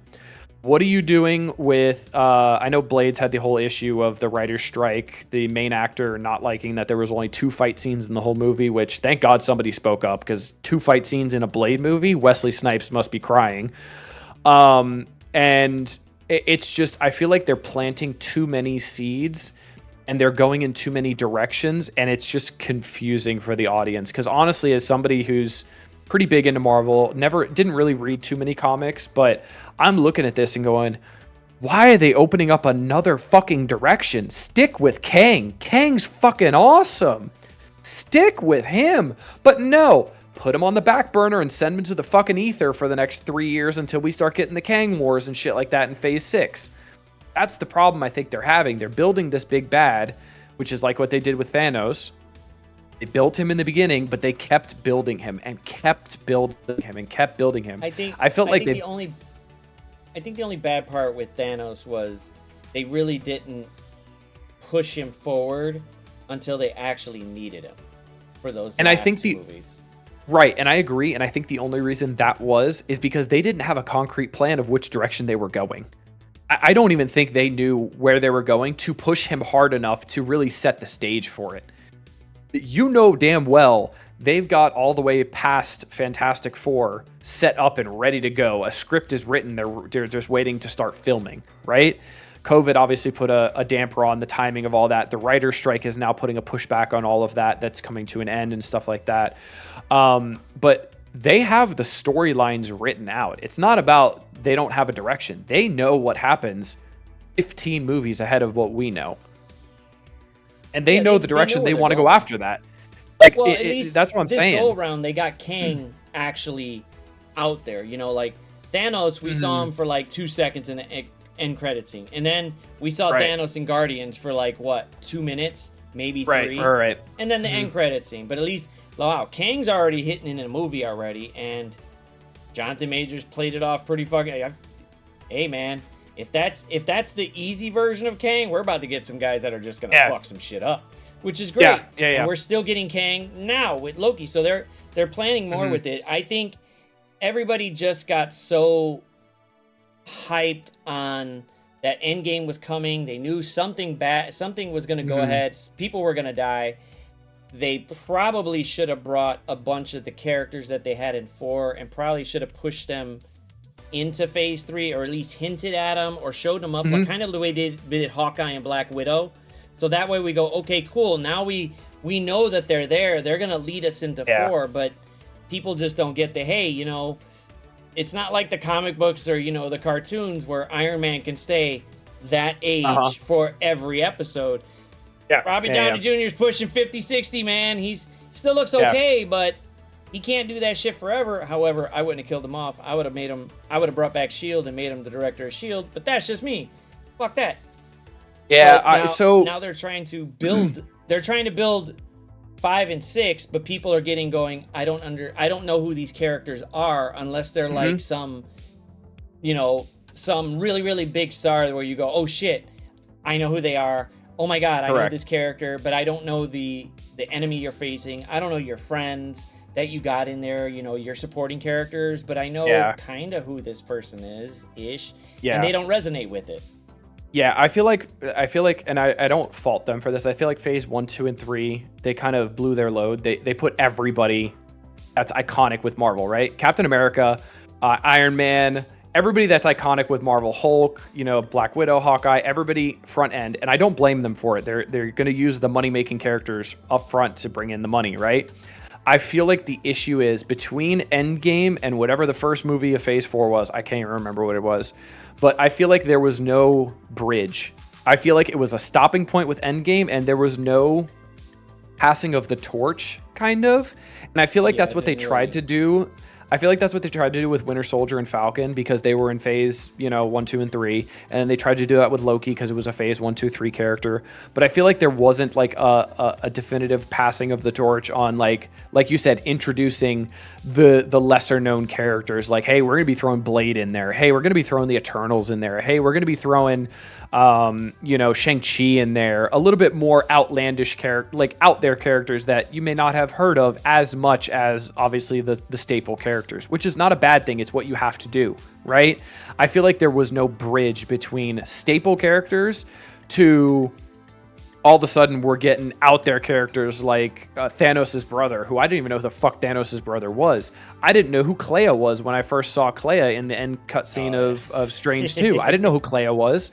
Honestly, I didn't. I was just like, why are we going back to the Dark Dimension? Ooh, cool, okay. But I didn't know who it was. So I'm not saying it's a bad thing. They're expanding my Marvel knowledge, and I like that. But I feel like the bridge just hasn't been there to connect them with like the basis of what we love and what we've seen. I think that's kind of the problematic part for them. Yeah, they gotta. I think. Well, I mean, I think the bridge part was, and I can't remember who said it. It's because all the contracts and all the buying of the studios and stuff, that shit was up for grabs at the moment. So they didn't know who they were gonna have access to, and then poof.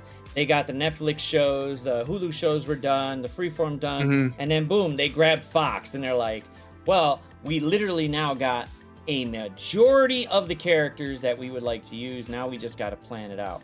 And if I think they could have said it better, or maybe even put out like commercials with it, going like, hey, you know, this is how phase 1 started. Think of this as phase 1 again, but with newer characters, but we still have our leading characters there. We got Strange, we got Thor, we got these other characters there. They just won't be as predominant as we're going to try to build up these other characters too. So like, what's it called? They could have had like West Coast Avengers or Alpha Flight or something, somewhere they could bring these characters out and be like, ooh, here you go. Now I'm going to be invested in them because we know Downey's gone, we know Evans is gone.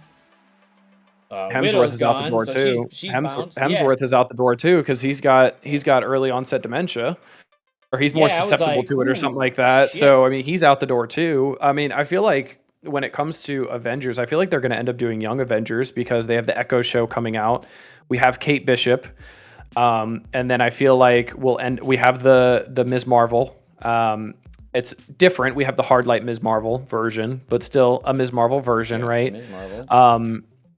And then I feel like a Squirrel Girl could be coming because, you know, who's Squirrel Girl famous for beating that we've all memed on too? Doctor Doom. And, you know, Doctor Doom's coming eventually with Fantastic Four. So it's interesting to see the directions they're going. I do think they need, they're gonna need some help from a good villain, because I feel like movies are only as good as the villains, honestly. Yeah.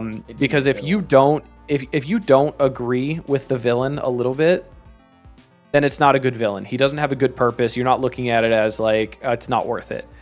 Thanos, you look at Thanos and go, fuck, he saw his planet die because people were too greedy. There wasn't enough food to go around, overpopulated. You can understand his thought process. Half everything. Problem solved. We might have this problem on planet Earth with overpopulation, the issue of oxygen, you know, all that kind of stuff. And it plays into the real world a little bit, right? So you look at Thanos and go, shit, he was preventing the inevitable. And then you look at, you know, right. and then you look at the Eternals movie, and then you look at what's up, Juicy? And then you look at the Eternals movie and go, hey, oh my God, Thanos was trying to stop a Celestial from killing this planet. Was that his plan all along? Because he knew? Was that what he was trying to stop? You know, I did Right? enjoy that part where they were able to introduce Celestials, and it didn't feel like it was like some crazy bullshit out there going, or it was like, wow, this is a Celestial. He showed up right there on Earth to grab some people, and you were just like, okay, I believe that. Yeah, felt good. And it didn't feel like it was retconned, because obviously Eternals was as far back in the history of MCU that we've gone, because Eternals was what, like 8,000 BC. We went like 10,000 years in the past as far as, so it didn't feel like a retcon movie. The movie wasn't great by any means, right? It wasn't amazing, but I feel like the story that they told with it was good. I just feel like they tried to shove so much into one movie, timeline-wise, of 10,000 years of history of the Eternals. It was just hard to kind of latch on to, in my opinion. But I mean, the movie wasn't terrible. I just feel like they need to do something with it. Like there needs to be more with it. I mean, you know, like we have the setup from the end of Thor 4 that Hercules is going to be, you know, a thing. That's another seed that they planted with Hercules. Like, why are they going in so many directions that don't involve the main storyline? I feel like there's so many branches right now that will eventually all come together, but I feel like they're going too wide right now. Well, I mean, for Thor, the last Thor was fucked over by Disney. Disney put their fucking mouth on that, and they should have just shut the fuck up and let Taika do what he wanted and go, no, we don't want you to be limited to 2 hours. You do what you got to do. And like, there was so much left on the floor for Gore that we would have been like, okay, Gore is a bad motherfucker. But what we got was like, oh, he just goes around and slaps a few people and that's it. And they're talking about him being this bad guy. And I'm like, okay, Christian Bale is a fucking awesome ass actor, but we got to see nothing of it. And it's just like, and then they did drop a couple of deleted scenes, and you're like, if that was in the fucking movie, that would make this shit, oh my God, that would have made sense. And even the ones where they didn't even do the FX on it either, you're just like, that would have made it so much better. Or just to even listen to Christian Bale say that would have been like, oh my God, it would have pushed it over the top. But who the fuck knows? I mean, Disney just wanted to get into it, and it was like, leave Marvel alone. If it ain't broke, don't fix it. Don't put your fucking head in there, and just let it go. Let it do what it's got to do, and it would have made money. It really would have. But that movie, you could tell where it was edited. You could tell where it was like cut. Yeah. It's just like, I feel like we're missing something here, but Disney thought, well, you know, we gotta shorten these movies so we could sell more. And it's like, it's a quality movie, motherfuckers will go see it more, regardless of what time it's at. They'll just keep going at it. And the problem is the people who make the decisions and the people who have to follow the decisions. The people who make the decisions are woefully unaware of what the consumer wants, and they're woefully unaware of how unaware they are. They think they know what the consumer wants, when people who have clearly made good movies in the past, like the Thor director Wakiki, he's made good movies that have been very profitable and received very well. Me, as a Disney executive, I would look at him and go, how much money do you need? How much runtime do you need? And how hard are we pushing the ads? And are we going super funny or super serious? That's it. Let him do his thing. You hired him for a reason. Let him do his thing. You pay him millions and millions of dollars for a reason. You don't pay him millions of dollars to be your fucking puppet. You could pay some schmo off the streets $100,000 to be your puppet. Let him do what you paid him to do. Stop giving him the restrictions, take the handcuffs off, and trust. But the problem is these executives think they know more than anybody else knows, and they just water it down so much that they just destroy potentially good movies. Because remember when everybody was like, oh, Gore the God Butcher is going to be in Thor 4? This movie's going to be fucking lit. This is going to be awesome.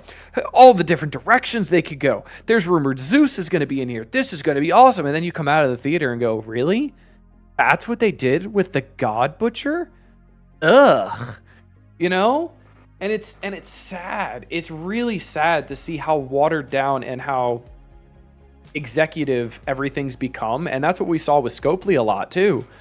We saw Scopely becoming this executive run business where they just didn't give a fuck about what we said for a good year.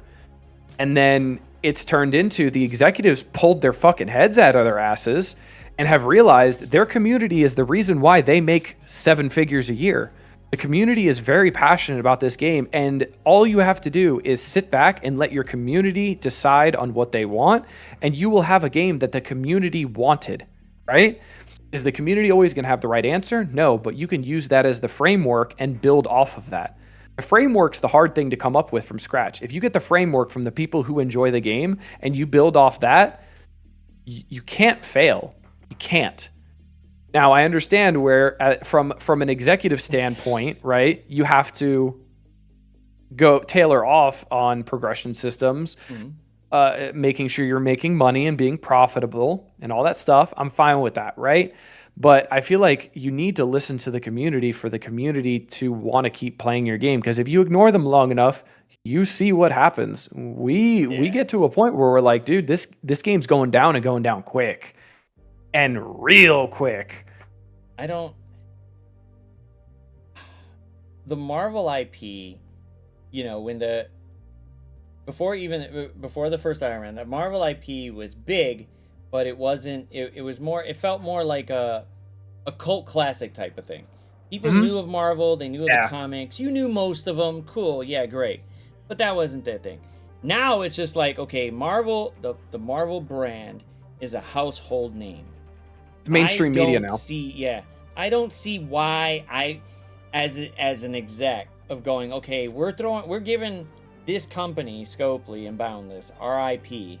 I don't see why I wouldn't maximize this and throw a 30-second commercial in front of every fucking Marvel movie to have everybody playing this fucking game. Promote it as free to play, but bam, everybody should see. Even if it was one 30-second commercial in front of the Marvel's movie, all over the country, all over the world, I bet you we'd get another 100,000 players pushing in instead of all the sponsored ads that we get, which I just got another promotion for that I don't want to do. and you want to know the best part is they don't even have to pay for it because it's on their own movie. It's not even like they're paying for the ad spot on like the Super Bowl commercial or whatever, where they got to pay millions to put a 30-second commercial. It's their own fucking movie. It's their own movie that they're just taking an extra 30 seconds to promote a game that they want people to play. And like you said, if they get, 1,000 people or 10,000 people and one of them turns into a Kraken, you just turned a free 30 seconds into $20, $30, $40, $50, $60,000 if you continue this game, for a long time, which it, mobile games last a lot longer than people think. People are always like, oh, mobile games die quickly. Look at Clash of Clans. That shit's been around for 11 years since I was a freshman in high school. No. That game's not dying. Look at Candy Crush. You got 80-year-old women who are on level 8,552. My wife. Like these. Yeah, your wife. Exactly. Like these games last forever because they're easily accessible, they're easily pick-upable, and they're playable anywhere. That's why games like this are so popular, because people don't have the time to sit at a console and play a game for 2, 3, 4, 5 hours now. Someone who does it, who wants to do it professionally, Run 7, can't even sit there and play Starfield for more than an hour before he's got to head off. Yeah. And that's somebody who does it for a living, who literally, this is his job, he loves doing this. And he doesn't even have time to sit there and play a console game. That's why mobile games have become so popular, because you can pick it up, play it when you want, and then put it down when you want. Now, okay, so Fire Design says every other movie sucks since 2006, so now everyone is a DC, Marvel, Star Wars fan. Movies ended in 2002, in my opinion. There are a lot of movies out there that have nothing to do with the comic, sci-fi, or whatever genre you want to put them in, Star Wars or whatever, because obviously the last 3 movies for Star Wars, they could have kept that shit to themselves. DC, Marvel, we already know about Marvel. Text that. DC, we know they're fucking up, and they probably might go in a decent direction, but we don't know. However, if I grew up reading Marvel, so I'm invested in it beforehand. If they came out with a live-action Thundercats movie, I would be fucking invested, because I watched that shit. It's cartoons when I was younger on every Saturday fucking morning. So if we're invested in something with it, we're going to want to go with it. Now, if people want to complain there aren't other movies, well, I don't know what to tell you, but there is a slew of fucking movies and shows out there that have nothing to do with any of these. I don't know about y'all, but Tulsa King was fucking hilarious. Watch that fucking show. If you thought Stallone couldn't do something to where he looked like he was badass anymore at 75, watch that fucking movie, and it makes you go, you know what? I want to fake an accent and go fuck around with some dispensaries and see if I could get some money off these assholes. But yeah, right. There's all kinds of other shows out there to watch. There is no reason in this day and age that no one can say that there's nothing on. There's a billion shows out there. You may not like all of them, but some of them are decent. We watched... Oh, what the fuck did we just watch? It was stupid as shit. The Totally Killer or something like that, or Totally Killers. I think it's like on Apple or something. But I downloaded it, and it's not a horror. It's more suspense thriller. You're trying to figure out who the killer is, but it feels like a pop, like it should be in high school. However, it's set back in the 80s. So it had a lot of culture references in there, and you're just like, ooh, this is some interesting shit. I thought the movie was shit up until the ending.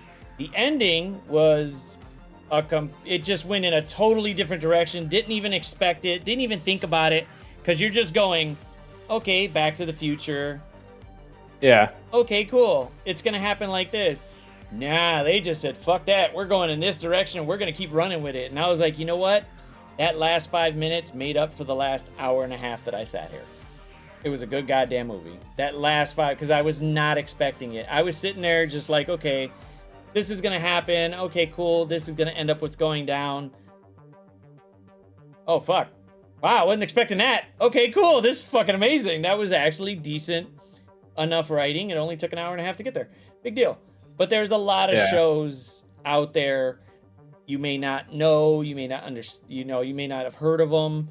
I mean, there's like 85,000 streaming services now when it just used to be cable, but whatever. It is what it is. I would say be open to starting things that you may not think you'd like. Just start it, watch the first 20, 30 minutes. What do you lose? 20, 30 minutes? Just start something, and you may stumble upon an old gem, like maybe you never saw Breaking Bad, or maybe you never saw Lost, and you stumble upon Lost and go, fuck, this show's great. And you can binge it too. You don't have to wait week to week, little stuff like that, find new shows. But so at this point, Purple Sticky. At this point, I'm gonna have to call it good, sir. So if we want to close up, My ass is heading to bed, man. This is a late night for me. I'm usually asleep by 9:30 on the weekdays, dude. Shit, it's 10:30. Holy fuck. Yeah, man. What's up, I'm usually asleep by 9:30 on weeknights, man. I'm an old man on the inside. Question for the guest. Sun's out? Absolutely. Yeah, sun's there it is. out. Boom, Sun's boom. out, Yes. baby. Absolutely. Yes. He's got the guns, cleaning agent. He's got the guns. Come on, man. Absolutely. He does, man. Dulom's been hiding them, you know, kind of like the way Sticky was before Sticky was like, fuck it, I'm just going to show nipples everywhere. Hey, like, fuck it, I'm just going to show what the fuck's happening here. Yeah. Let's have it. But yeah, we could wrap up with it. Do you guys got any other questions for Dulom while we got him on? Ask whatever you want to ask, and then boom, he's got to get some shut eye because it's almost basically midnight by his happy ass. So when the picks are popping, the panties are dropping. Absolutely, but just one penny, only one. I'm taking. I'm a spoken for man. So. Well, you know, that process did happen for Sticky, but he didn't know when to pull out, so now he's fucked. Yeah, he's fucked. Good. Have fun, Sticky. Have fun. Your time for playing video games and getting sleep is coming to a short end, man. Yep. Good luck with that, bud. Man. Good luck with that one, man. Okay. Boobs are ass. Best question.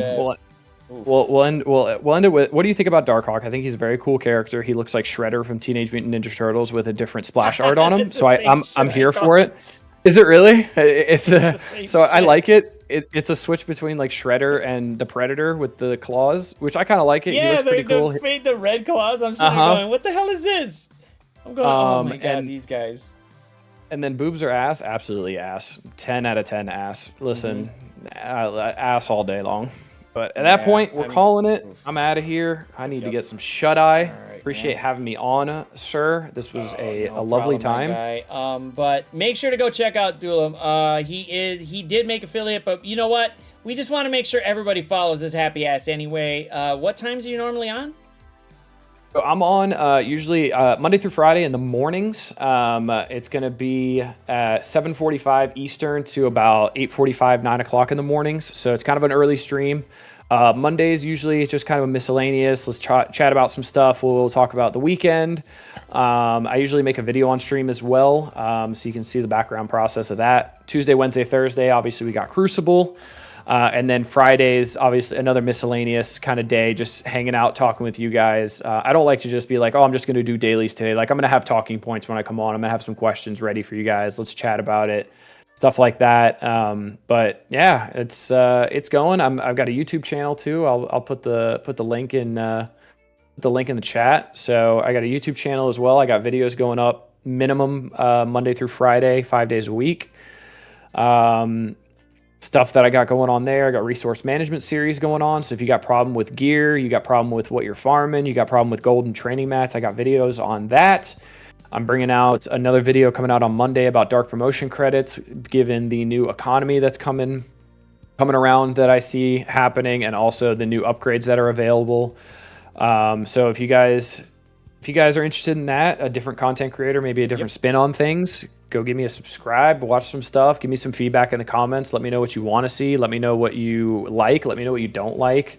I'm open to feedback. I want to know what you guys want to see more of. I feel like that's how I get better, is by listening to you guys and knowing what you guys want to see. So yeah. All right. Well, make sure to go follow him. Make sure to go check him out on YouTube. Go give a sub on YouTube, so that way you go ahead and be up to date on there, and we'll see. I'm going to make sure, just make sure you comment on every video and tell him how much he needs to get better at it, and make sure you're always commenting. But I will be back in a little bit, chat. I'm gonna let go of Dulom here because he's got a knockout. He looks like he's about to fall asleep. Yeah. So I'll end it here, man. And I will see you guys. in a little bit. But thank you, Dulom, for coming on, and hopefully we get to do this again. But we'll hopefully we schedule it earlier so we have a little bit more time with it. We don't have to end it so quickly. For sure. But I will be back, chat. But until then, Zero Cool and Dulom rolling out.